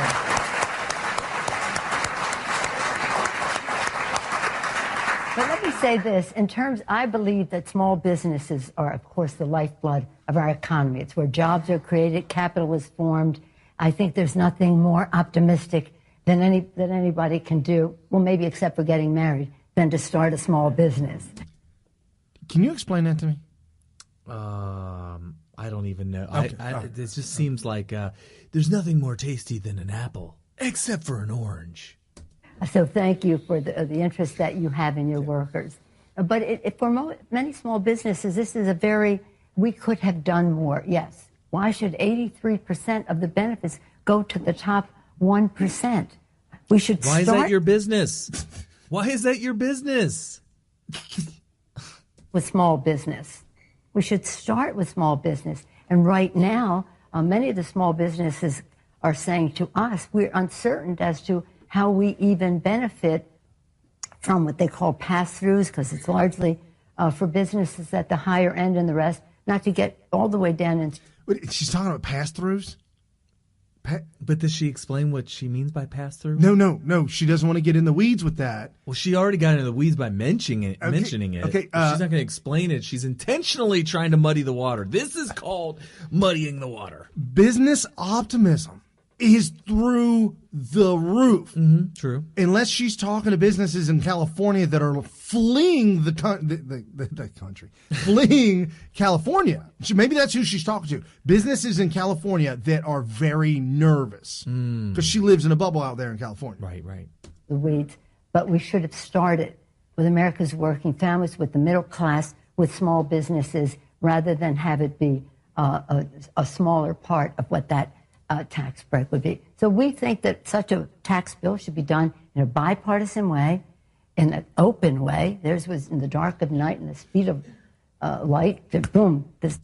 Oh, you know what she just said there? It has to be bipartisan because we do not like it when such an awesome tax bill ends up giving Republicans complete full credit while we didn't get to approve of it. Now we don't get to take any credit, so we need to redo this whole thing and have it be bipartisan. That is exactly what I heard. That is absolutely exactly what I heard. I don't like that we don't get to take credit for it. Bill that it could be much better, infinitely better. Okay, so the bill could be infinitely better. Well, then why didn't you do it? You could have done it under Barack Obama. This is hilarious. This is so sad. This has the wrong values.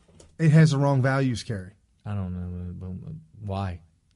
The dollar value? I don't know. And that we should be doing it, as I say, bipartisan, transparently, and unifying so that people can come together around it, and not to place a big, dark cloud over the budget that says, okay, we have a tax break. Now Medicare is going to pay the price. Medicare, Medicare, Medicare. They think it should wither on the vine. And this tax bill was just an excuse for them to cut Medicare, Medicaid, disability benefits, and Social Security, and the list goes on. Two quick follows for you on this. When people hear your better deal, they are translating it. Hold on. He said the people hear your better deal. She didn't give a deal at all. It's withering on the vine, Carrie. The grapes, sour grapes.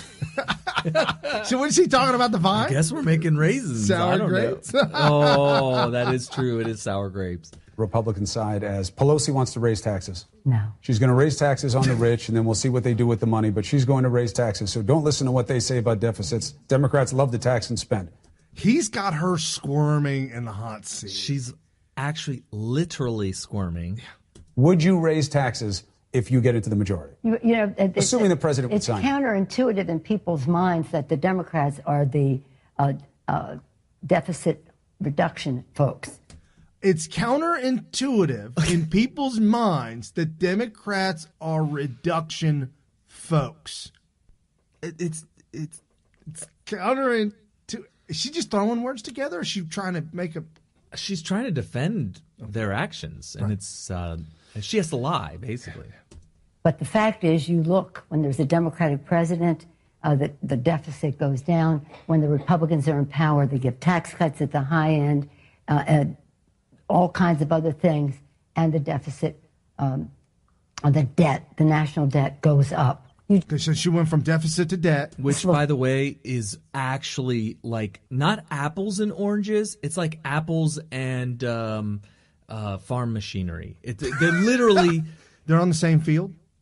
Yeah, they're on the same field. They're two different things. Real quick, just to let you know, the difference between debt and deficit is the same as the difference between speed and acceleration. Ooh. Or position and speed. It's literally that different. So it's kind of like how much money do you have in the bank versus how much money do you earn per year in salary. Right, and she wants more money coming to the government as much as possible because they spend it fast as they possibly can. They spent it so fast under Barack Obama when they had the House and the Senate and Obama. They spent it so fast that they ran out and Obama started printing more money. That's how fast. The record. But the fact is that there are no more deficit hawks in the Republican Party. At least they're an endangered species if they're not extinct. Trump is such a deficit hawk that if he can get away with not spending all the money that's allotted for a budget for a certain department, he'll stop the spending at where he is when everything's paid for, and then give the money back. Tens of thousands of government jobs have been cut under Donald Trump. Yeah, and then he takes the excess money and puts it back in the system. He's the biggest budget hawk that has ever been in the White House in my lifetime and maybe even my father's lifetime. Because we've never known a man that created his wealth with capitalism in this country. He knows the ins and outs. Well, and also we had this conversation before privately, Brian, but it's like if your budget for, let's say, a department is $10 million and you've spent $9 million, you better find something to spend $1 million on. You better. Yeah. You do not. Because if you don't use it, you'll lose it forever. Right. And under President Trump, he's literally like, oh, we saved $1 million? All right. High five. Right on. And that gets put back in the system, and that's what they're doing. But you just look at how they were willing to take us $2 trillion in debt for this tax bill, that 83% of it went to the top 1%. I keep repeating that because it's just not it isn't where this should start. That's your leadership, Democrats. That's just the dumbest thing. 80% of the people get 1% of the money, or something. I don't know what it is. It's just not working anymore. The math, when you start to learn, or if you ever learn like high level math, it's a trick. It's like that trick where somebody tells you your birthday and your birth year, and you say, well, add 15. Now divide by 2. And you get the end, and they're able to like tell you something that blows your mind. It's a trick. There's a card trick that's like that. Yeah. What you do is you take a deck of cards and you specifically pull out one card. Say it's a very... Like a 3 of diamonds or something. Yeah, okay. Really random, really odd card.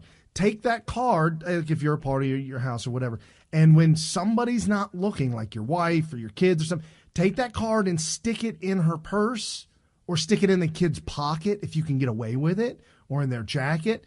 3 of diamonds, right? So you just, by deduction, you deduce it. You say, okay, out of this whole deck of cards, do you like red or black? Yeah, and then I like black. Okay, then do the other one. Okay, so you like black. Okay, good. What does that leave you? Yeah, what does that leave you? Red. Okay, out of the red, there's 4 suits. What 4 suits are there? Okay, what's your favorite? Spades. Okay, we take spades away, and there's 3 left. What are the 3? Diamonds. Right. And then the number, and okay, so your number is 3, right? 3 of diamonds. This is the oldest trick in the book. Go look in your purse, and I bet you the 3 of diamonds is sitting there waiting for you. Right. It's best worked on kids and liberals. If you get a grown up or someone that's kind of sharp on the stick, they already know. I mean, it's just Yeah. The thing about the whole 80% get 50% of the wealth or something like that. It's the way it works. It's because 80% pays. Right. Or, sorry. 1% pays 80% of all taxes. Right. It's just a math trick, but it is a trick. I mean, it's the way it is. When you have income inequality, which is a good thing. You want income inequality because young people need to get a job, and old people who have a lot of experience, a lot of expertise, they have an entire lifetime of learning and experience. They should get paid more, and also they probably should too, because they need to do jobs that are more expertise related and not so much labor related, because elderly people have a little bit tougher time doing those kinds of jobs. So the income inequality is an extremely important part of capitalism. It's actually a good thing. Yes. Or else we'll have a lot of very young, able-bodied people unable to get a job because they have no skills, no experience, no nothing, no education. And you expect them to get $65,000 a year? It's just, what are we doing here? Right. It's the whole minimum wage thing. When does it end? When do you stop minimum wage? How high should it be? Well, make it $50 an hour so we can all be rich. Yeah. Sorry. Start up the printing presses. It don't work. Right. This is the Democrat. We are talking about the Democrat platform. This is the road to communism.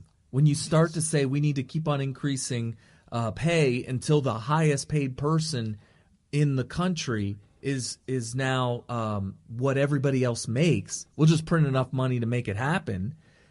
We all make the same amount. We're all working whatever we can. What is it, for each according to his ability? Yeah. From each according to his need, or something like that. I think it's from each according to his ability, to each according to his need. This is communism, people. Doctors should make the same amount as a guy who works at McDonald's and just got hired on at 17 years old. They both work 8 to 10 hours a day. They should both get paid the same amount of money, and there you go. And that's where you have all educated engineers, doctors, lawyers. They leave the country. Yeah. Interesting. I should have brought this up earlier when you're talking about how the economy is helping and these different things, these different ideas that Trump's trying to implement either by executive order or just trying to encourage lawmakers to make laws. News came out this week that Amazon is having trouble keeping workers. Uh-oh. They have a high turnover rate. Yeah. Well, this is interesting. Great way to talk about that in context of the Trump administration. They're not paying enough. And so they have this really high turnover rate, and that's what was in this article, is that people don't like the job or whatever.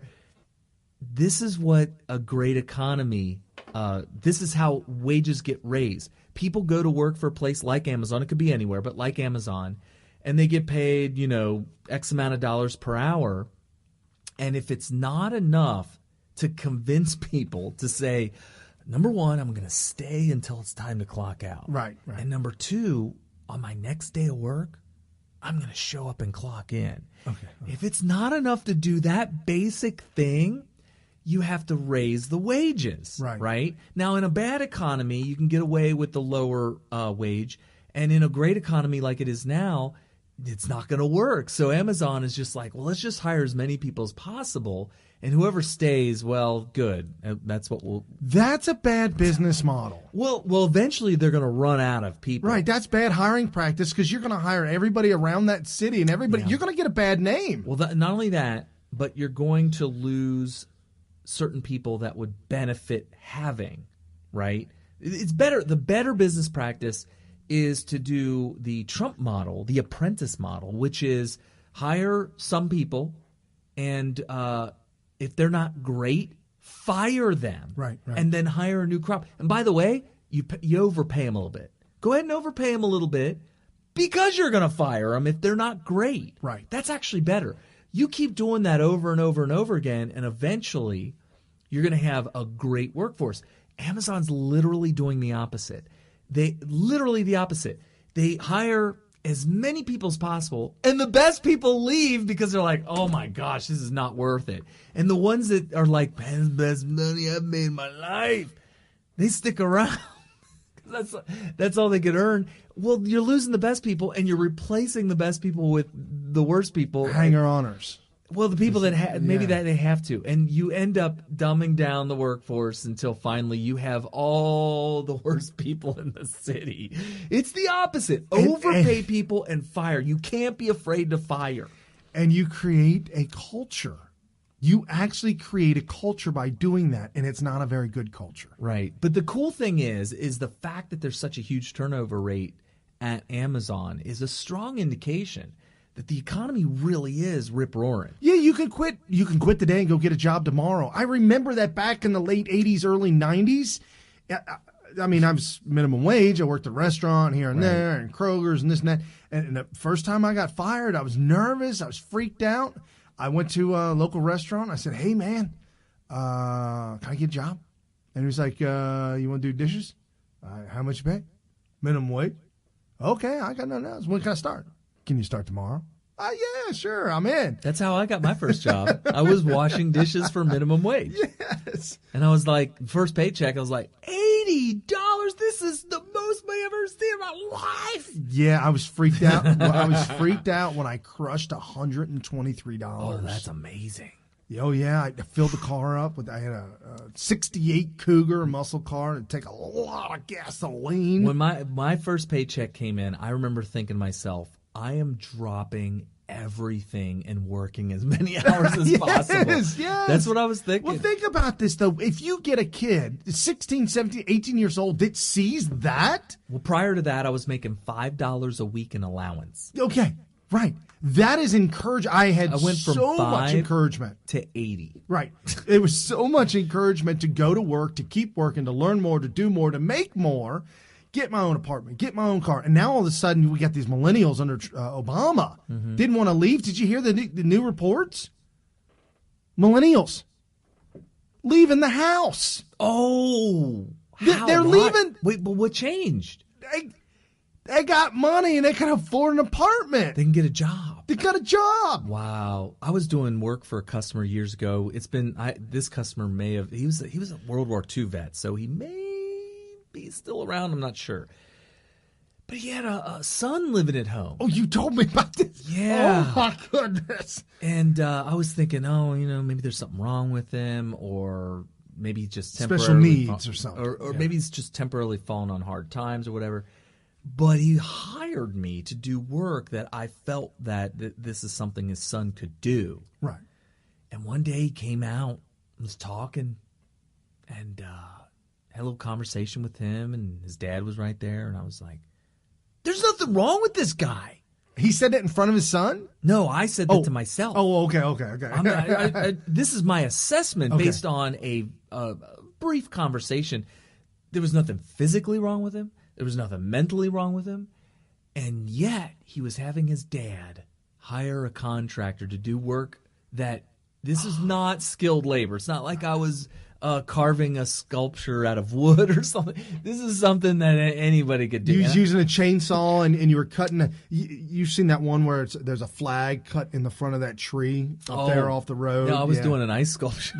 Like an eagle, like the tree's cut off, but the top of the tree's now like an eagle. Yeah. Right. No, I was not doing that. But wow, I was just like, I'm shocked because the World War II veteran generation, which many know as the greatest generation, they wouldn't tolerate that. But I will admit, this was like right as the housing crisis was just hammering down right then and there, like right then. So I wonder where he is at today. It'd be interesting to know. Well, I know he moved out of that house because I'm. That's one of the main reasons why I don't do work for him anymore. He moved out. I think he went to a nursing home, but the son, I don't know. But here's the thing, he wasn't a millennial. This would have been like a Gen X, a baby boomer. Oh my goodness. His dad was a World War II vet. This guy was like a young side. This guy was on the young side of baby boomer. 46, 1964. I mean, 64. What year was your dad born? 51. Oh, my. Really? When'd you think he was born? Oh, I thought he was born in the... Oh, that's right, because he was old enough to go to Woodstock, but he didn't. He would tell you he wasn't old enough. He just turned 18. He was like graduating from high school. But you're allowed to drive across the country at any age. Well, I mean, have you seen an 18-year-old lately? Could you imagine hopping in the old VW bus? The old jalopy? Yeah, and closing that door. And you remember the parking brake on the VW? Yeah. It's like... But my Cougar was the same way. It was the same. Pull it yes. straight out? Yeah. I had no idea. I asked my mom, I said, how do I get the parking brake off? Oh, you had to hit the button. Well, this one, you turned it and pushed it in. Oh, you know what? You're probably right. I think that's how it was on the VW. And I saw my dad do that when I was a very, very tiny little kid. And he left me in the car to play while he was coaching another team in soccer. No, you didn't. So I thought, I'm going to turn this. Not because I wanted to go anywhere. I just wanted to play with the handle. Sure. Because, I have toys at home, like a steering wheel, a toy. You spin it. Kids, I know, kids. You'd hit So I did that, and it popped in real quick, and it was in gear.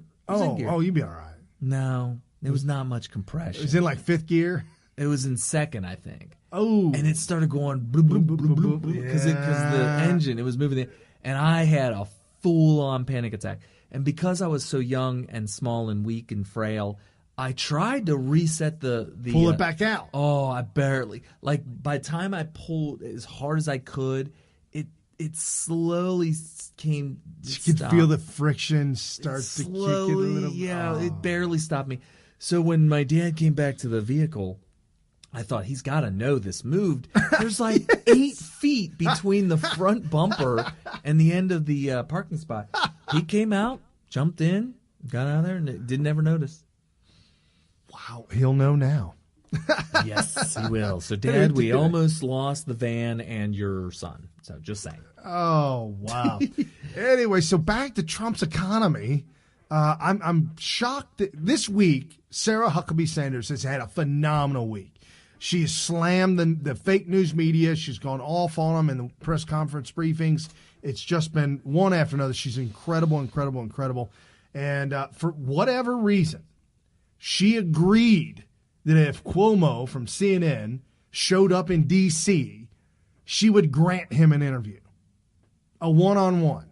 So somehow she had gotten suckered into this a long time ago, and now he's here to collect. I'm beside myself. I'm shocked that she would do this interview. How would Trump... See, she doesn't get to do what she wants to do.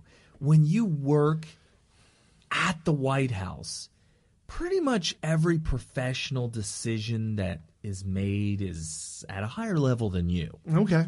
So this is kind of shocking that she would even be allowed to do this. So this is Sarah Huckabee Sanders with Chris Cuomo on CNN, on very fake news. Very fake news. Cuomo, Chris, he's despicable. Not good. Yep. Not good.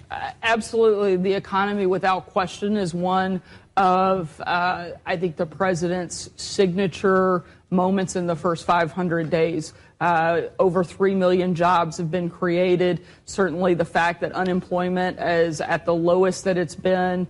Okay, I'm playing this in juxtaposition to where Nancy Pelosi just lost her lost it, and had no answer. This is Sarah Huckabee Sanders on the economy. In decades, multiple people have said that we have the strongest economy that we've had since World War II. We now have more jobs available than we have people looking for them. No one can argue the fact. Nancy Pelosi just did. Well, did you hear that, Amazon? There's more jobs than people. Raise your rates. The economy is in a better place under this president and under his leadership, in large part due to the Tax Cuts and Jobs Act that he helped orchestrate and get through Congress, and also the massive deregulation and just the environment that he has created for businesses to want to go out grow their companies, hire people, and not just hire them, but pay them good wages. We are in one of the best moments that we could possibly have economically, and it's a huge success for this president. A couple of questions about the at what cost of the growth. You got to throw some cold water on this. Hey, there's a lot of great things going on here. A lot. But what is the cost? At what cost? You're telling me that the economy's going great, but let's look at the cost of it. What about the damage to the environment? And the cutting regulations. This is saving lives. What about children? Regulations save lives. I'm doing my Jack Nicholson. Jack Nicholson. Few Good Men. Anyway. Tax bill was fundamental, according to the administration and certain economists, for juicing the economy. And I don't mean that in a cynical way. But it did. I've heard him say that I've listened to this clip multiple times. He said juicing the economy. I don't mean that in a cynical way. Oh, you mean like steroids. We're juicing it. Like real juice, like drugs. Well, here's what he's trying to do. This is very subtle, people. They're very subtle, but we're going to explain it here on Smith Radio. By saying juicing the economy, what he's doing is he's letting you know that when you juice yourself, you are going to look great. You're going to have huge muscles, but we all know that you'll get shriveled up man parts and testicles will go away. And all medical problems associated with that. Very bad acne and extremely violent roid rage. So there is a cost to juicing yourself. Right, huge. It's detrimental. Who were we talking about? Arnold Schwarzenegger. Superfly Jimmy Snuka. Oh no, you're talking about the Ultimate Warrior. Oh yeah, the Ultimate Warrior the Ultimate Warrior. died at 56. In his 50s. Yeah. And he was of a heart attack. And there's no alleged about it. Everybody, he admit that he was doing a lot of juice, and so Lyle Alzado. Played for the Oakland Raiders back in the day. Oh, he was a football hero of mine. He was huge. Dude was huge. And I saw an interview of him in his 50s, and he looked like a 90-year-old shriveled up old man and died very. So by juicing up, this would be my question to him. By juicing up, what was the cost? What was the cost of juicing up? Sure, you became a better football player because you were stronger, faster, and all the things that you need to be a top NFL player. And you were able to achieve that by juicing. So what was the cost of that? And that's what Chris Cuomo just did here by saying, look, well, we know Trump. You're cheating. That's what it is. You're cheating. It's cheating. Using steroids and juicing it. You're juicing the economy, and that's not the right way. I mean, Obama tried to juice it with a stimulus package that made it into the budget that is funded every single year. But at what cost? At what cost? Yeah, we stole from everybody by doing QE infinity. Anyway. How much did it cost? Because you have a deficit that we haven't seen in a long, long time. 2017, I think it was $666 billion, the number of the beast. Oh, my goodness. What are we doing here? It's Sunday. Why do we have to see a deficit as somehow satanic? Kerry, it's $666 billion, the number of the beast. That's what, the annual deficit? Yeah. Oh, that was 2017. Right. Much up from 2016, which was the last year you weren't responsible for. The estimates go up from there. The estimates, we're not talking about Trump estimates. was so strong on being anti-deficit when he campaigned. Your party is so strong on being anti-deficit. Okay, they're screaming, folks. Listen. They right now are screaming deficit because there is one. Right, because there is a problem. Okay, it is a problem. They're screaming about it because they don't want you to see how good the economy is going right now. Well, not only that, but if the economy really is that good, 2018 deficit might reduce, and definitely 2019, 2020, big reduction in deficit. Remember, there's a difference between debt and deficit. Debt is what you end up with when you have a deficit. And as the deficit, basically the deficit shows the rate at which the debt is increasing. So if you have a garden hose, it's turned on, you have the handle in your hand. And you have a kid's swimming pool. Right. And I'm shooting the water out of the hose. Yep. That is the deficit. Right. And the amount of water that's in the pool is the debt. The debt. So if you increase the deficit, you're increasing the flow through the hose. The debt just is a representation of the level of the water in the pool. Yeah, That's a good analogy. I like that. So if you're using a fire hose. Yeah, that would be like Obama. Obama turned on the fire hose and probably added a couple more fire hoses. Put a manifold up there. Had a manifold of hoses. Just rows. And you know what a debt well, we went from $9 trillion in debt to $20 trillion by the time he doubled. So the debt. When Congress says we need to raise the debt ceiling, what they're literally doing is saying we need to increase the size of the swimming pool. Right, That's because we're not going to to slow down the deficit. Yeah, we want to increase the spigot so that it's really shooting out, but this can only happen if we get rid of this kiddie pool and put the above ground, and then eventually they're going to put in the Olympic size. Yes. And then they're going to say, let's just dig a giant hole. And then somebody gets an idea and says, hey, why don't we just funnel this out to the ocean? That's kind of where we're at now. I think somebody eventually is going to say, who are we in debt to, and do we ever need to pay this back? Right. And that's when you get to the ocean. Okay. Why balloon it now? Look, the president's working hard. That's one of the reasons that he's so emphatically focused on fixing the trade deficit that we have across the globe. He's making sure that we're protecting American workers and that we're putting more money back into Americans' pockets and that we're not allowing countries to rip us off. Okay, she's giving a real answer. Yeah, this is a real answer. True. Totally, yeah. The president's the first person in a long time to stand up to countries like China and say, not anymore, not on my watch. We're closing that gap. We're bringing the wealth back into the United States. Look, we've grown $7 trillion. $7 trillion in wealth here in this country under this president. But at what cost, Sarah? At what cost? You're not answering the question.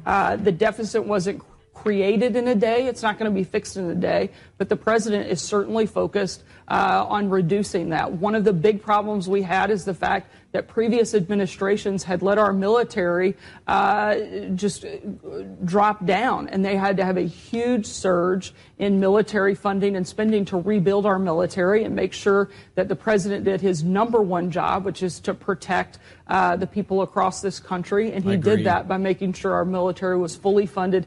And he did that by going off of what General Mattis and the folks at DOD said had to be done in order to put our military in the place it needed to be. But the growth of the economy winds up being countered and mitigated to a certain point by... Mitigated? Countered by what? What's he about? The deficit, and you mentioned... I certainly don't think that you can take away the strength of the economy because of the deficit. Don't get me wrong. That's fundamental economics. We want to fix that. Hold on a second. Whoa. Somebody needs to explain this to me. I am not an economist. I'm not an expert in this.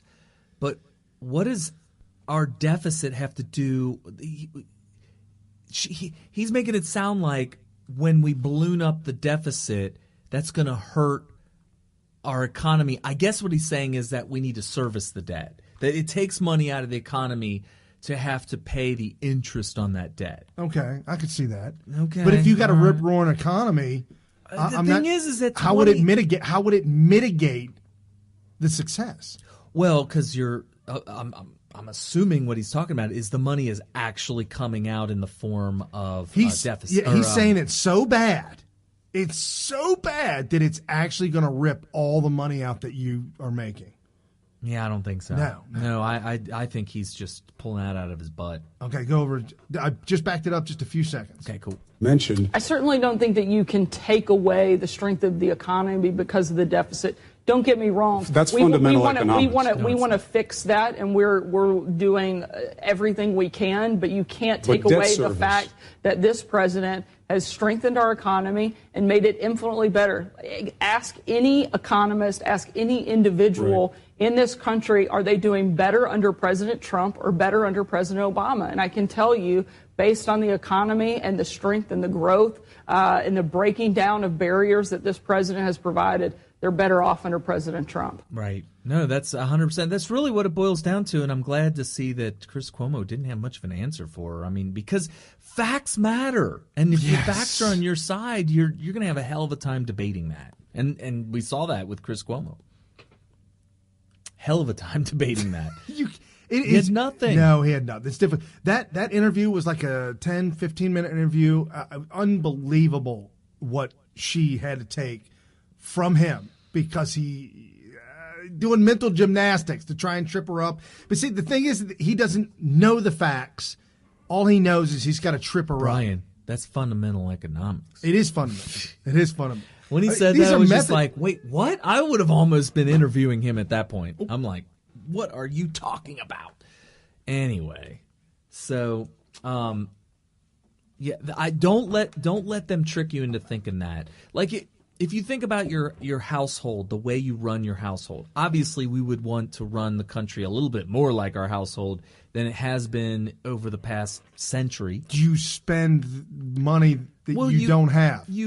How do you do that? You have a certain amount of debt, which would be like, let's say, credit card debt or a loan in the form of like a car loan or a mortgage or whatnot. And you service that, and you try to earn more money than is going out. And the thing is it's just not. We have to increase the amount of money we make. It's kind of like get a better job, ask for a raise, get that raise, don't get fired. You know, these are the things that you do in your household. Trump is working on that right now. Oh, yeah. And ignoring the credit card bills and the mortgage. And he's paying it, but he's ignoring the fact that they're there. Right. He's not like, all right, guys, let's take every dime that we have and every dime that we earn and start paying that stuff off. He's holding off on those decisions so that he can address the fact that we need to be earning as much money as possible. And that's what it is.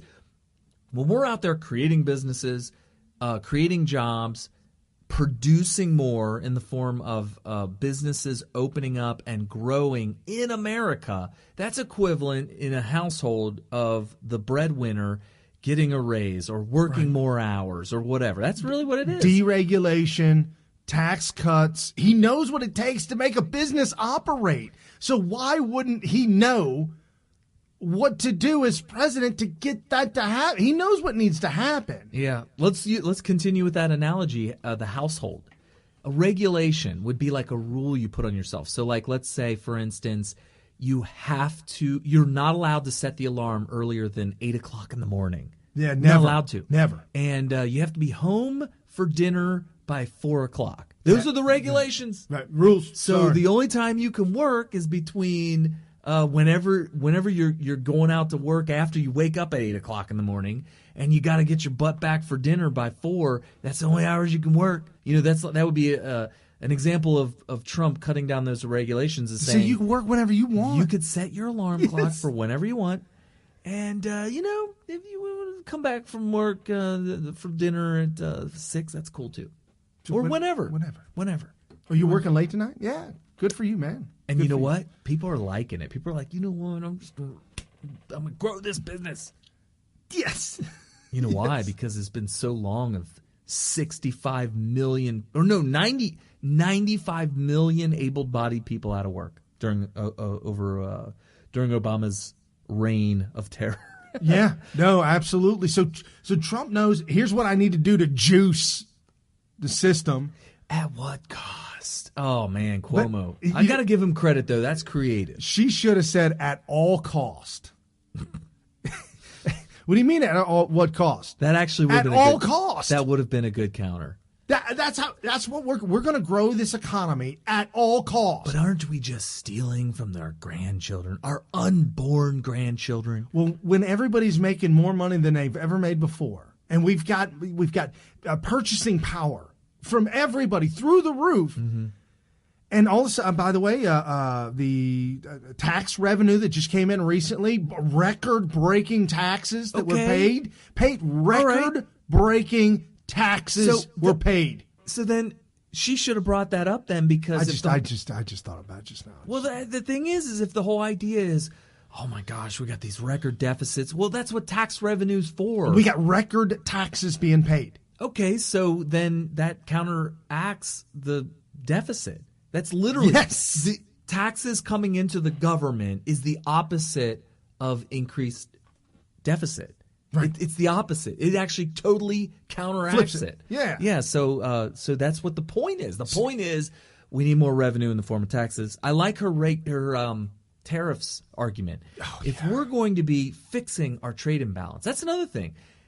I mentioned to you guys businesses growing, businesses being created, products being developed in America is part of building wealth in America. Right. For everybody, right? Rising tides. Raise all ships. It's not a pie. Oh, where's my piece of the pie? We don't have a single pie. We have people baking pies. Bakers. And they bake we need more pies so everybody can have a slice, right? They bake them for everybody, too. In addition to that, we have to take into consideration that we hemorrhage wealth from America in the form of trade deficits.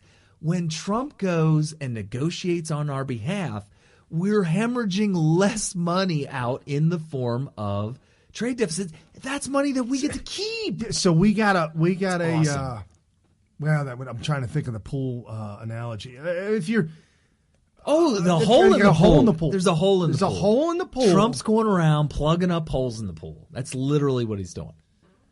Seriously. Yeah, because, man, it's out of control. Yeah. And so when he goes to Canada, we got a 900% trade deficit here, or people buying bread or what was milk, dairy farm. Well, nobody in Canada is going to buy American milk ever. Because it's too expensive. Right. It's like $200 a gallon. Yes. Whatever it is.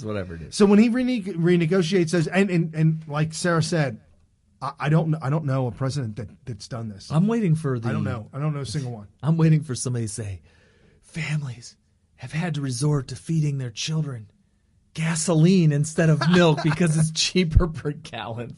I'm just waiting for that's how ridiculous the mainstream media's got. Yeah, they are certainly. The children are falling over. What about the children? They put gasoline in baby bottles because it's the only thing they. That's the dog food argument from the 80s. Oh, that's right. You're cutting I remember that. You're going to cut their paychecks and grandma's going to have to eat dog food. Because it's, and the argument, the counter argument was, wait a minute. It's more expensive for a can of dog food yeah, it is. Per calorie or whatever than it is for human food. So what the hell are you talking about? It was just the idea of some elderly woman on the ground in a dog bowl scooping it out so that she could eat it without utensils, like straight face. Like this is groveling on the ground like David Hasselhoff on the kitchen floor. No. Oh, yes, didn't. I did. I went straight Knight Rider on the ground in the kitchen. Yes. Well, you know what? That was a wake up call for him, and I believe he cleaned himself up after. Right. That's good. That's good. You got to be shamed a little bit, you know. And the thing is that's what they're trying to recreate. It's trying to shame people into voting Democrat. That's what they've resorted to, folks. This is nothing new. They've been doing this forever. We talk about eating dog food back in the 80s.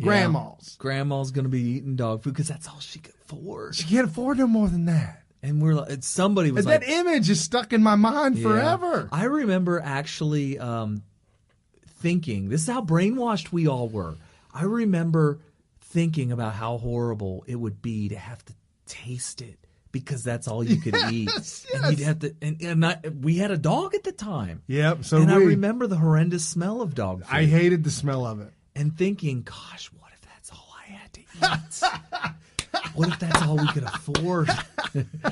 That must be horrible. Yes. And guess what?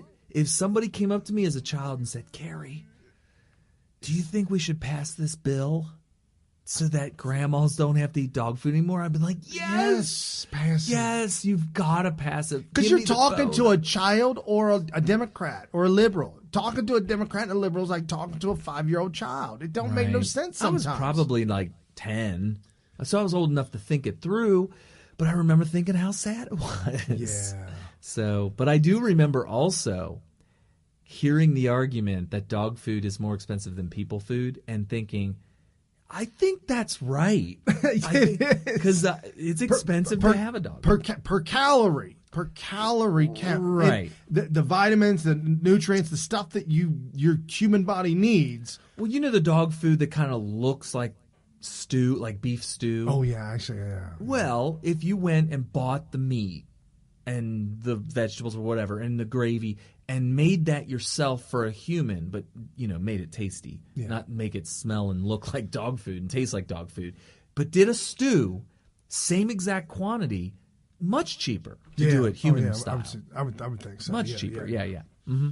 Oh, wow. So anyways, okay, before we get to the bad news, or more, well, not bad news, before we get to exposing, because the only thing that's been on the minds of anybody all week, we're going to touch on it real quick. Immigration, illegal immigration. We're going to get to it.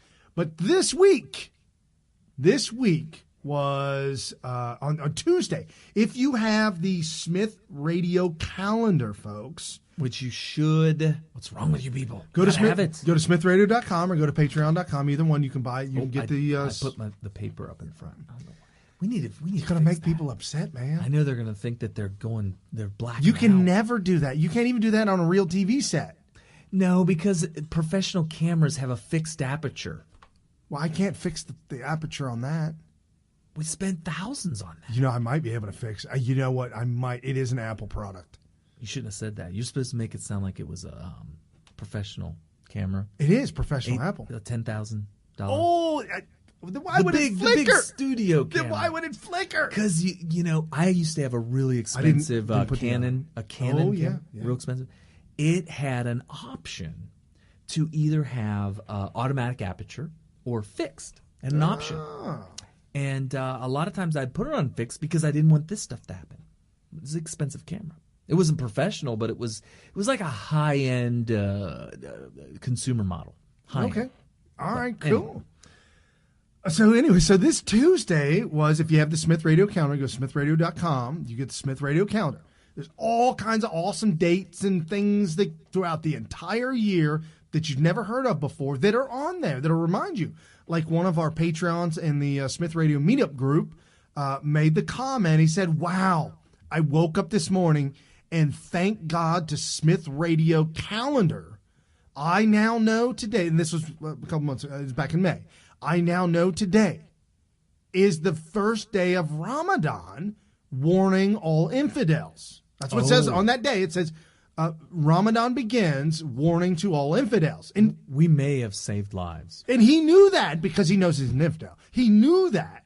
And so he was good to go. He shared that information with folks.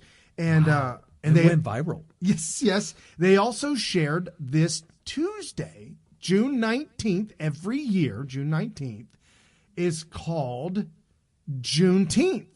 Oh, what's Juneteenth? Juneteenth. It sounds kind of weird, sounds kind of made up, which it actually is. I see your notes say, a holiday most Americans never heard of. That is true because I can tell you from anecdotal evidence, I didn't hear of that. Fox News this year, and I've never seen this. It might just be my perception. Fox News did an article about this on Tuesday. Well, they actually did it on Monday, getting ready for Juneteenth. And I was like, oh, you guys scooped me a day early. Anyways, so Juneteenth should be celebrated by all Republicans and patriots alike. Okay. On June 19th, 1865. That puts us right after the Civil War. More than 2 years after President Abraham Lincoln issued the Emancipation Proclamation, 14th Amendment, ordering the freedom for all 3.1 million slaves in the Confederate States. And now think about that. The President of the United States says that everyone's free, slavery has been abolished. Well, they didn't have cell phones and the internet back then. What? Right. This is like 100 and some years ago, man. I thought they didn't have global positioning satellites or anything? None of that? 153 years ago. Okay. So 153 years ago. No, they didn't have none of that. So how did they get the information that they were freed slaves? If they had been mentally and physically and by generations been enslaved, how did they know that they were free to go? Well, Abraham Lincoln sent Union Army General Major General Gordon Granger, say that 3 times fast, marched his soldiers all the way to Galveston, Texas, to spread the word that slavery has ended in America. Okay. Although the Civil War had just concluded, many of the nearly 250,000 black men, women, children, and I'm going to add to the story, white folk. There were white folk that were enslaved, a small minority. Children still in bondage in the South, Democrat South, had no clue that under the Emancipation Proclamation they were finally officially freed January 1st, 1863. With the South in rebellion at the time the proclamation took effect, Lincoln had no way of enforcing. Right. So if you were in the South, you'd say, yeah, sure, Emancipation Proclamation, whatever. Because as far as I'm concerned, we're not part of the United States anymore. We're the Confederacy. Yeah, I know, and I voted for Jefferson Davis. Right, they might say that. I voted for Jefferson. You ain't my president. Right. My president, Jefferson Davis. Right. And that's where J.D. Hall from the Dukes of Hazzard gets his name.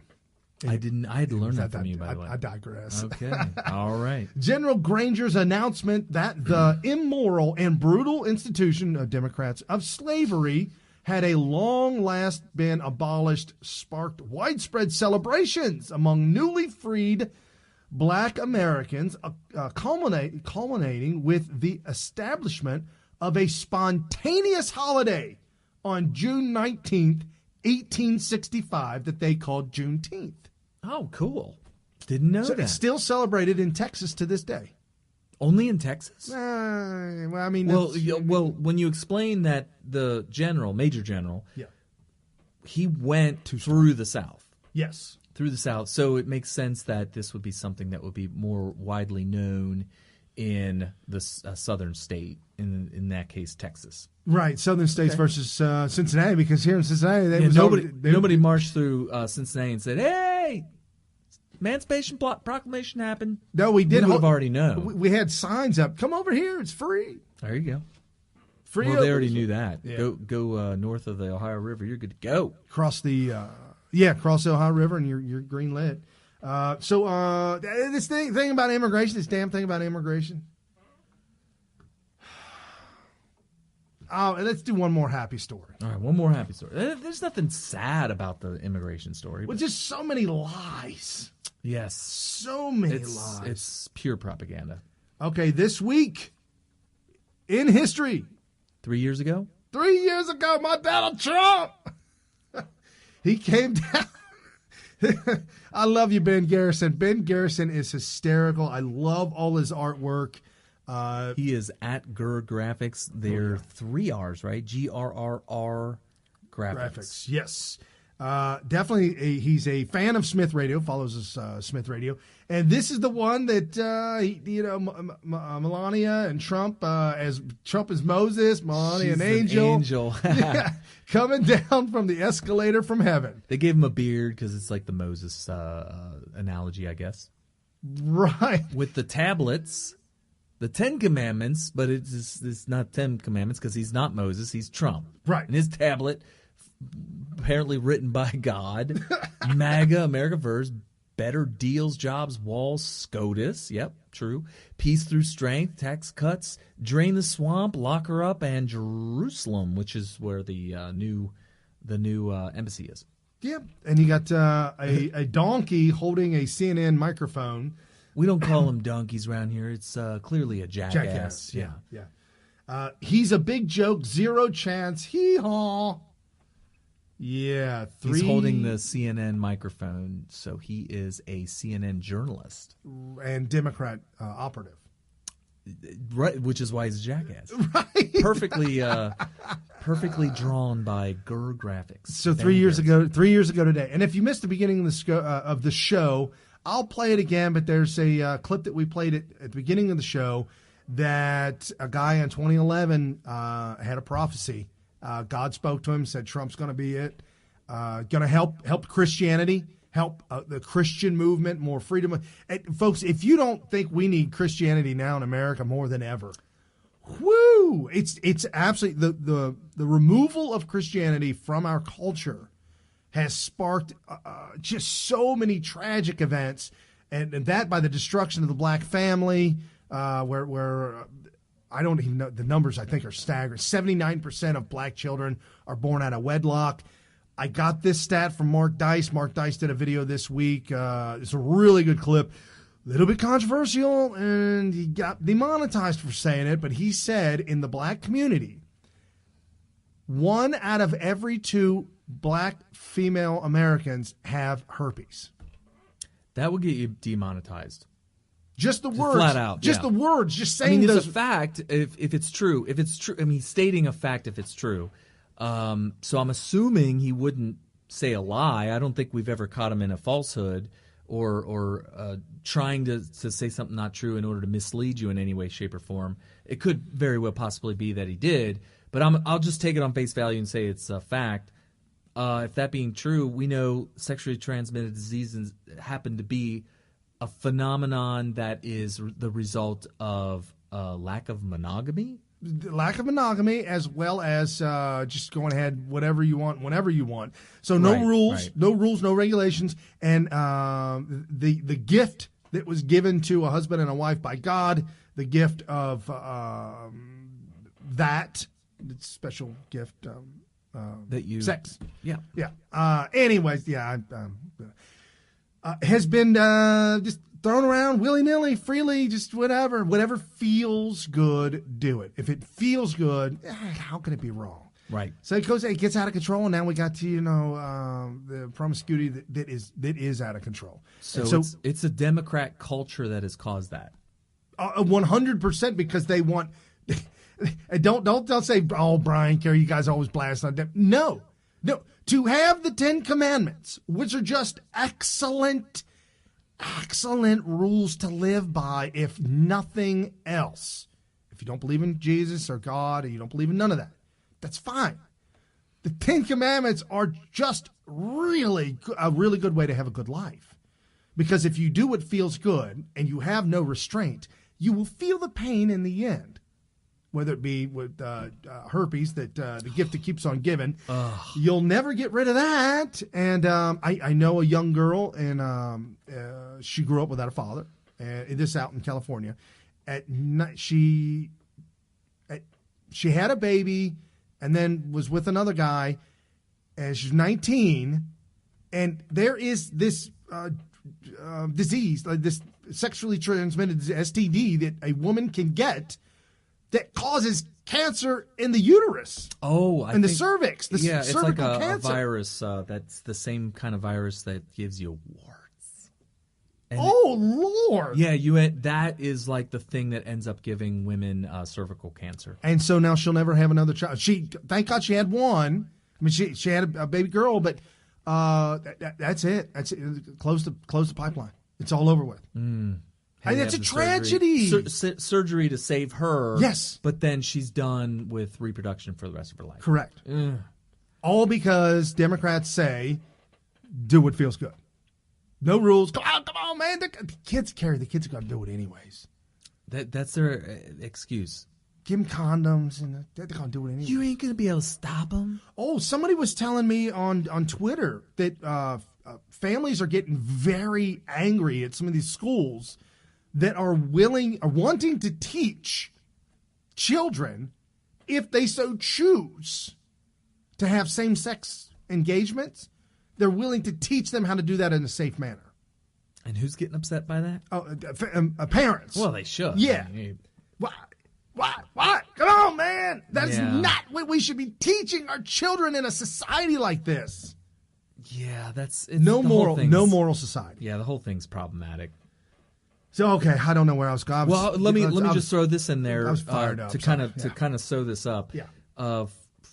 I don't know what the background is on everybody that's watching us, but I'm sure that there's some people. It probably ranges anywhere from total full-blown atheists all the way to extremely devout Christian religious people. Yes. And I will tell you, having grown up in public schools, there seems to be kind of an embrace of. I shouldn't say embrace of atheism. It's more like a adversarial relationship with Christianity is kind of the way I would describe it. And then having become a Catholic late in life and having hang out with Christians, not just Catholics, but also like Brian has friends that are from his church.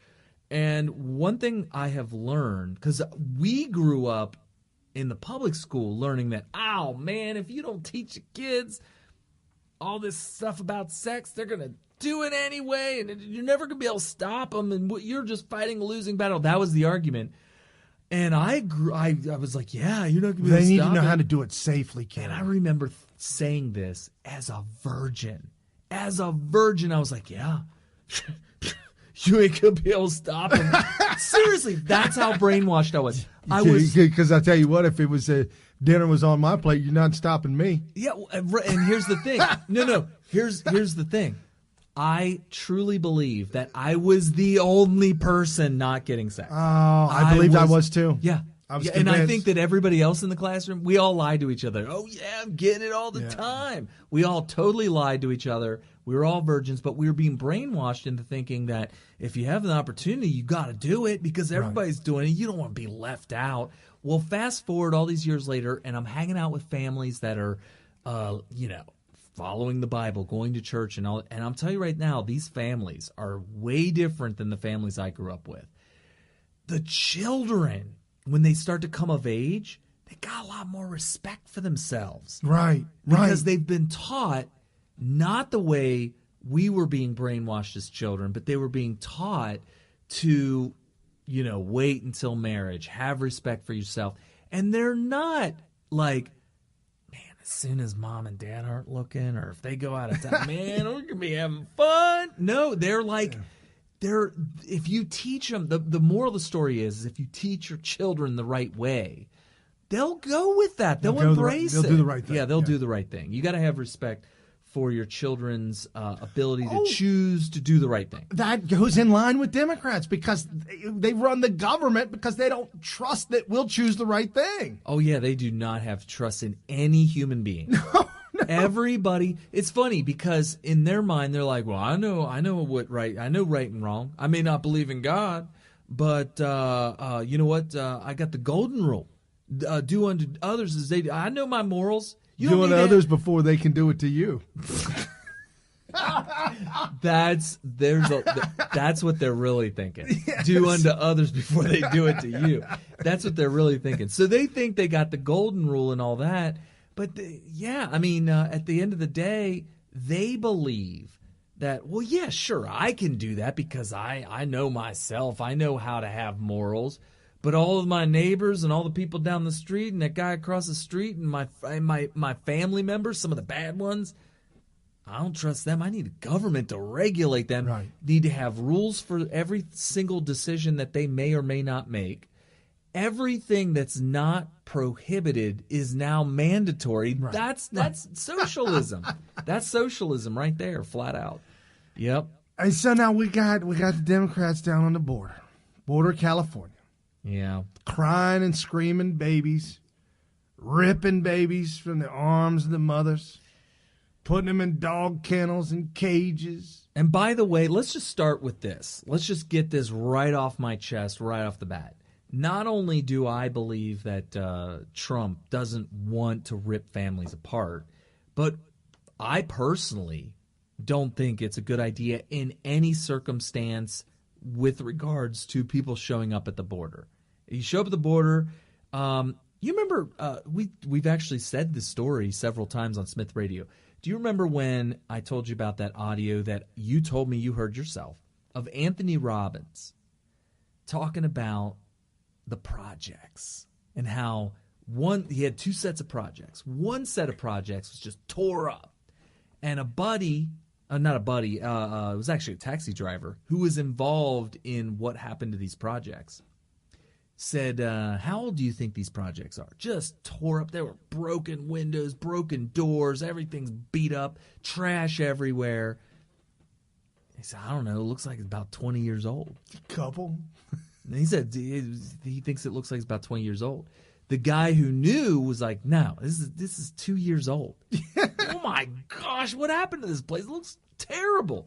He's like, let me drive down the street. It drove down the street, another set of projects, beautiful, nice. Everything was well kept, and there was no broken windows, no broken doors. Everything was like intact, relatively clean.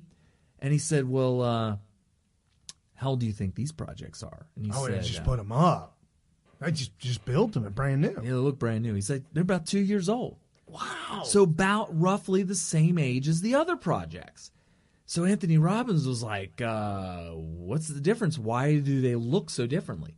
Well, he said, well, first they built the ones that are all decrepit and tore up and beat up now, and they just moved all these homeless people in there. Just moved them in. Oh, man. And they tore the place up. They, instead of unlocking the door with a key, they broke it down. Just kick it in. Kick it in. Or break into the windows so they can crawl into the place they live. Instead of using the bathrooms, they would pee in the hallway. Oh, sure, why not? Defecate in the hallway. They didn't know.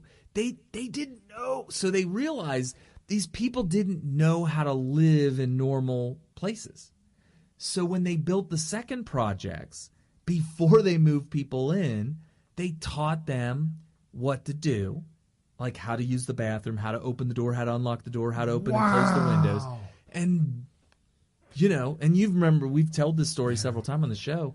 So I'm thinking we need to take that story into consideration when you have a people from 2 borders away, 2 countries away, not just an adjacent country. They traveled all the way through Mexico. They show up at our border.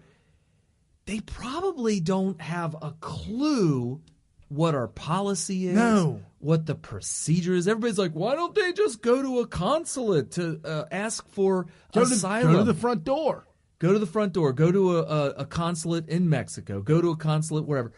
They probably, everything that they know about what they're doing is being taught to them by the Mexican government. The wrong people. The Mexican government, and this is breaking news right here. This is a Smith Radio exclusive. You're hearing this, you're not hearing this anywhere else. The Mexican government is mad at America, mad at Trump, because of, we're going to build a wall and you guys are going to pay for it. All right. And then the NAFTA, the trade renegotiation, the honeypot, the spigot for the honeypot has been shut off for Mexico. This is retaliation. They are telling people in Honduras and in Guatemala, these are neighboring countries to Mexico.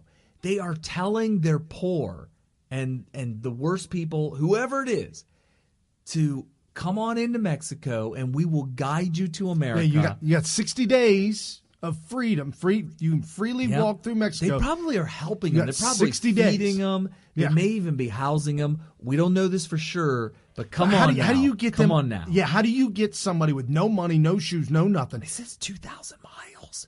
How do you imagine walking from New York to L.A., like D.C. to L.A.? You need help. Somebody's got to help you. Somebody's got to give you water. Isn't a lot of Mexico like grinding desert? Oh, yeah. Well, there's a lot of forestry too. Okay. But yeah, a lot of grinding desert, especially heat. There's a lot of heat there. So how do you walk from, let's say, Tampa, Florida, to L.A., and you got to cross the desert with your small toddlers. You're going to get a lot of help. No food, no water. You're going to get a lot of help. No place to stay, no food, no water, no money. You're going to get a ton of help. Why are they giving you help? This is revenge for Mexico, people. They are doing this to the families. It's Montezuma's revenge. Yeah, they're trying to get some sort of vengeance for what Trump is doing to them with the NAFTA. Just all this stuff. Well, do you think that the Democrats and the Soroses of the world are involved in some form or fashion? Heavily funding it. Heavily funding it. This whole thing of them videotaping the families being ripped apart by your CNNs and your MSNBCs. Very, very well choreographed. The one where the girl, the child was in a dog kennel cage. Mm-hmm. Was at a protest with the kennel there to show what kids are being put in. And they cropped it so you couldn't see the context. No, the little girl was just playing around and climbed in there on her own. And they're like, and the guy who took the picture, he's like, now, before I took the picture, I thought to myself, I know what this looks like. I know what this looks like. But I went ahead and took it anyways. They probably coached her to cry or whatever, too, or to look sad or whatever it is that they need in order to push their narrative. Dude, when we had a dog, we had a dog cage, and I couldn't keep the kids out of the dog cage. Oh, that's true. That's true. It was fun to them. We didn't have a dog cage when I was a kid, but if we had a dog cage, I would have definitely probably played in a dog cage. And so anyway. If you ever got a giant cardboard box, yes. We're making a fort out of that. Oh, period. Yeah. Okay. So, anyway, this is definitely vengeance from Mexico towards America. They're doing this to try to embarrass Trump, and they're getting help. So this is more foreign collusion between the Democrats, the Democratic propaganda arm, which is CNN, mainstream media, all mainstream media, and Mexican governments and other governments that may be adversarial to America from Central America. This is what they're doing. And they're purposely keeping the truth from them, which is just go to an American consulate and ask for asylum. Jim Jordan this morning was on Face the Nation, Deface the Nation. Yes. Which I'm shocked that he went on there, but he, as Jim Jordan always does, handled himself masterfully. And he said 80% of cases who seek asylum the legal way, 80% of them don't pass muster, meaning that they don't don't qualify for asylum. I'm coming, and I say I'm from Venezuela, and I'm looking for asylum because I'm in fear for my life. Mm-hmm. And then you find out I'm actually from Honduras. That would be one example. Something of that nature. Oh, somebody said that like a 25-year-old guy would be with a small child saying, "This is my daughter." Then when they separate and they interview the two of them, the girl really says, "I don't know that dude." That would be another one. And here's another one. This is just something simple. If you come and say, I'm seeking asylum because my country, I can't make as much money there as I can in America. That is not valid.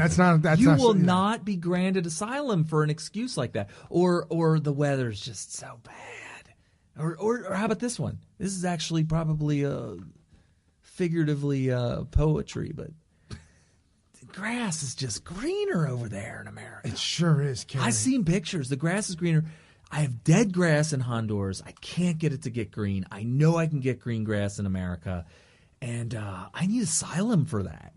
Yeah, you're not going to get granted asylum. So Jim Jordan this morning pointed out that 80% of people trying to seek asylum legally, the legal way, going to a consulate and claiming it, are found to be not qualifying, which makes sense. Right.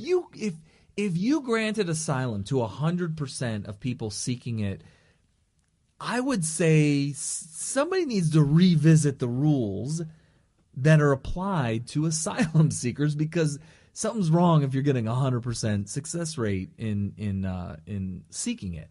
So Jim Jordan points that out. And so people who may not do it the legal way might be doing it because they know or suspect or are worried that they're not going to be granted asylum.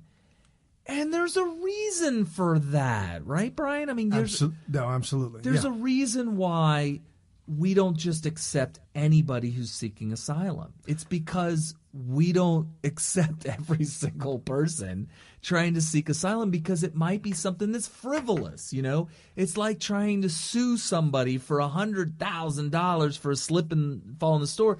They're not going to win 100% of those cases because, come to find out, you squirted oil all over the ground so that you could slip and fall and hurt yourself in order to sue them.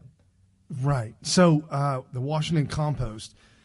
The Washington Post did an article, and this is two piece, but I'll read the bottom part. This one part it said actually Thomas Paine, 1774 posted said he posted a picture of Cuomo talking about the internment camps for the children, Mm-hmm. and in the background he had circled. Thomas Paine did circle and said, "Look very closely at the building in the back." And the building in the back said Southwest Key, which is a Southwest Key business. Okay. So it's a nonprofit business that houses these children. Mm-hmm. I'll get to that in a second. But Washington Compost wrote this about Jerome, 17, had fled an abusive home in Honduras and traveled through Mexico for a month, mostly by train, before he was detained crossing the Rio Grande. His family asked that only his first name be used. Casa Padre, which is the home key, Southwest Key, Casa Padre. Okay. He said it wasn't a perfect place. He said the two dirt soccer fields behind the big box store weren't enough space for the boys. They bought a Walmart and transformed it into a place, and they're calling it a big box store. Okay, so the soccer fields weren't enough space for the boys who wanted to play. And he said the food was terrible. They gave us a bit of bread, a nasty egg, and some beans, and an apple, and some milk, he said. What is a nasty egg? Have you ever, like if an egg is bad, normally that would be one out of dozens and dozens of them. A nasty egg. Unless they're making, well, he did say one egg. He said a nasty egg. Not like, sometimes in, when I was stationed on an Army post by accident, I was in the Air Force, by the way, we went there and ate one-time breakfast, and the scrambled eggs was just wretched. Yeah, if you overcook scrambled eggs and then let them sit for a while, that's what they did. It could be bad. And then they poured water on it to keep it from going dry, keep it moist. Dude, that is nasty. That is nasty. That's the Army, man. Wow. So anyway, he said that, and some milk, he said, describing breakfast, quote, everyone complained about the food, but after a month sleeping in the open and surviving on coconuts, it was a relief to have 3 meals a day and a mattress of his own. So they had to eat coconuts to survive through their trip through Mexico, mostly on train. He was only 17, so... Well, he was escaping an abusive home. Okay, I don't but think the family said that's asylum. The family said, I only want his first name to be released. Well, I don't know what. Was he sent back home? Did they contact the family to see if it was okay to write this article about him?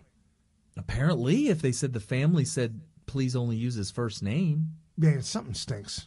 Something stinks of high heavens. I'm not. Seems like a runaway to me. Is that grounds for? I mean, if you're under 18 in America, I guess you're. Are you a runaway? You're a runaway, and when you're caught, you're sent back home.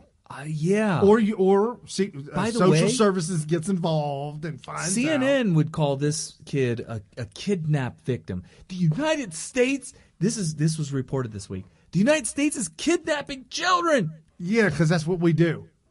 Because we need more people here.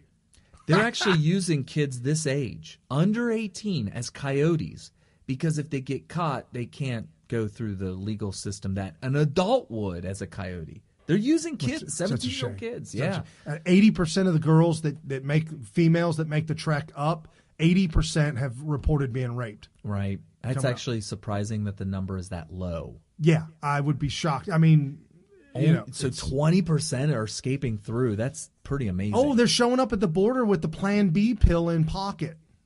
Wow. So they know going forward that this could happen, or that it most likely is going to happen. Okay, so if you're saying that Trump is separating the parents, I believe the parents are separating themselves when they send a little girl with a note on her shirt with the phone number of the family, and they send her up with a coyote.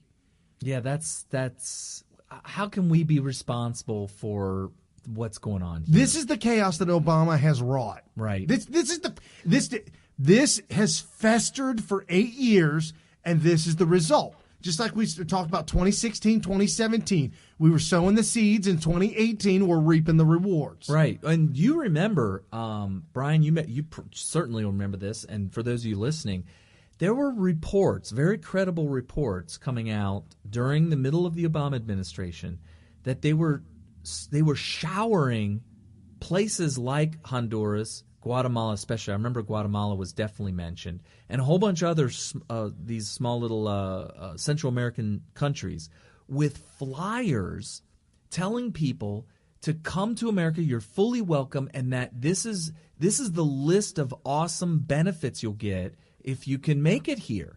And it was all this, things are paid for. You'll get welfare. We'll set you up with free housing. And all this, they were trying to flood the country with new immigrants, legal or not. This would have been illegal, apparently, because you just can't change.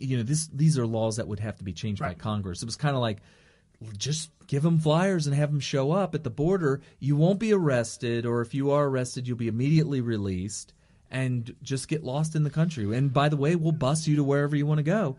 And this was an attempt to change the demographics of certain red states and try to get them to turn blue.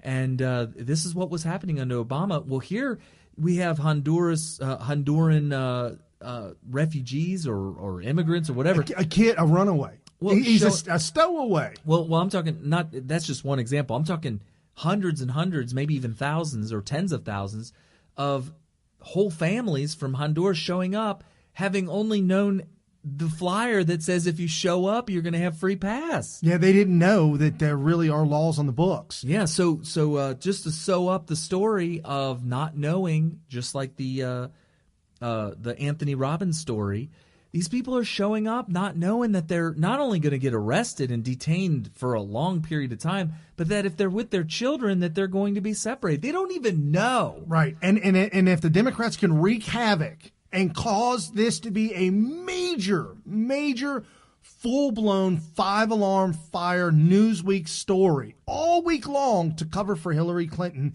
and the upcoming IG report. The IG report, and not only that, but there's breaking news that Hillary Clinton is there's a date that's been set to where she's going to have to testify about her emails to Congress.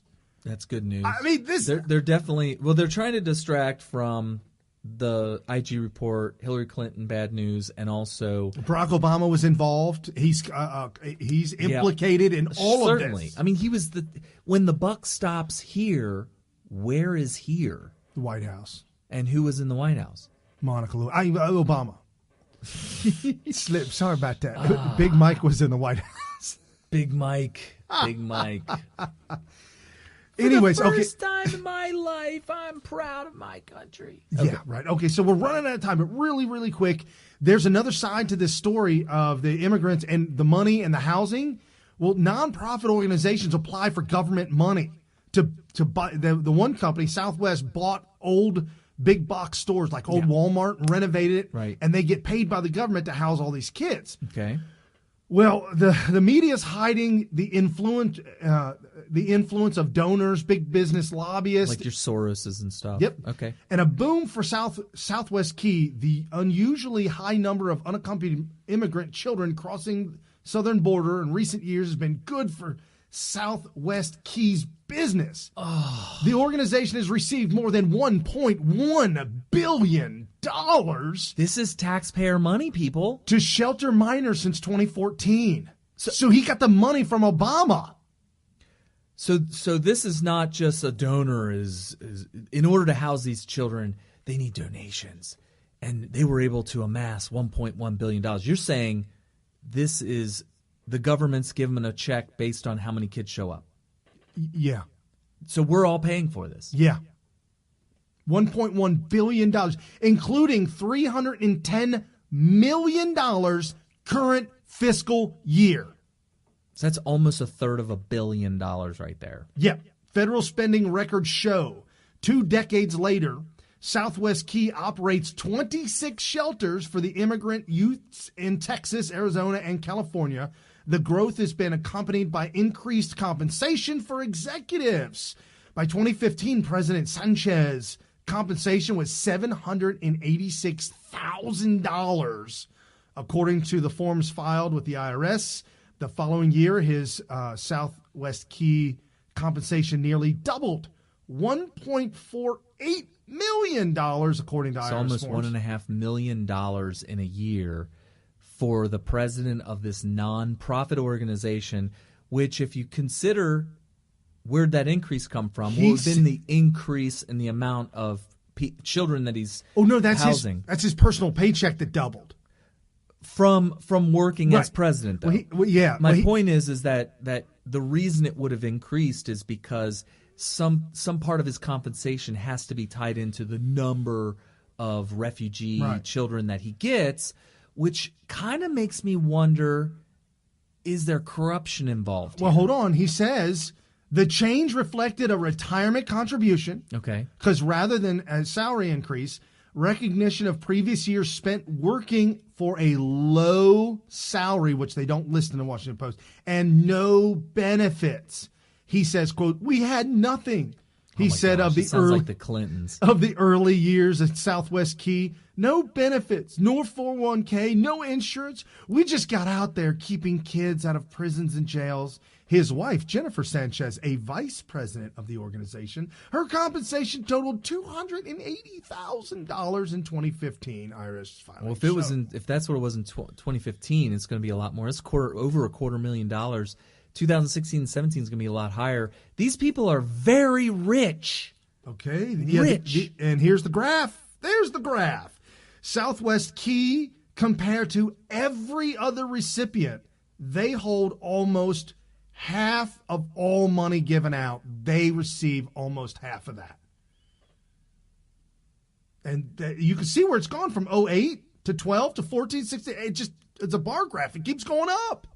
I mean, look at where Obama... Federal grant funds for immigrant children. So this is... Look at 2012 and 2014 where it starts to spike. So this is money given out in federal grant funds for immigrant children's shelter services. So if you're a company, a nonprofit, that's eligible for a grant from the government for housing immigrant children, you're part of that graph. But it's showing that Southwest Keys generally earns about half of all the grants from the government. Right. Wow. And then, oh, man, we are so out of time. This is probably here. I got to play this clip for you. Right. This is CNN accidentally asking a bad question to a Democrat who can't answer it. Oh, wow. Here's a question for Democrats. So many people in this country are certainly outraged by the cages and the thermal blankets and the facilities housing these kids.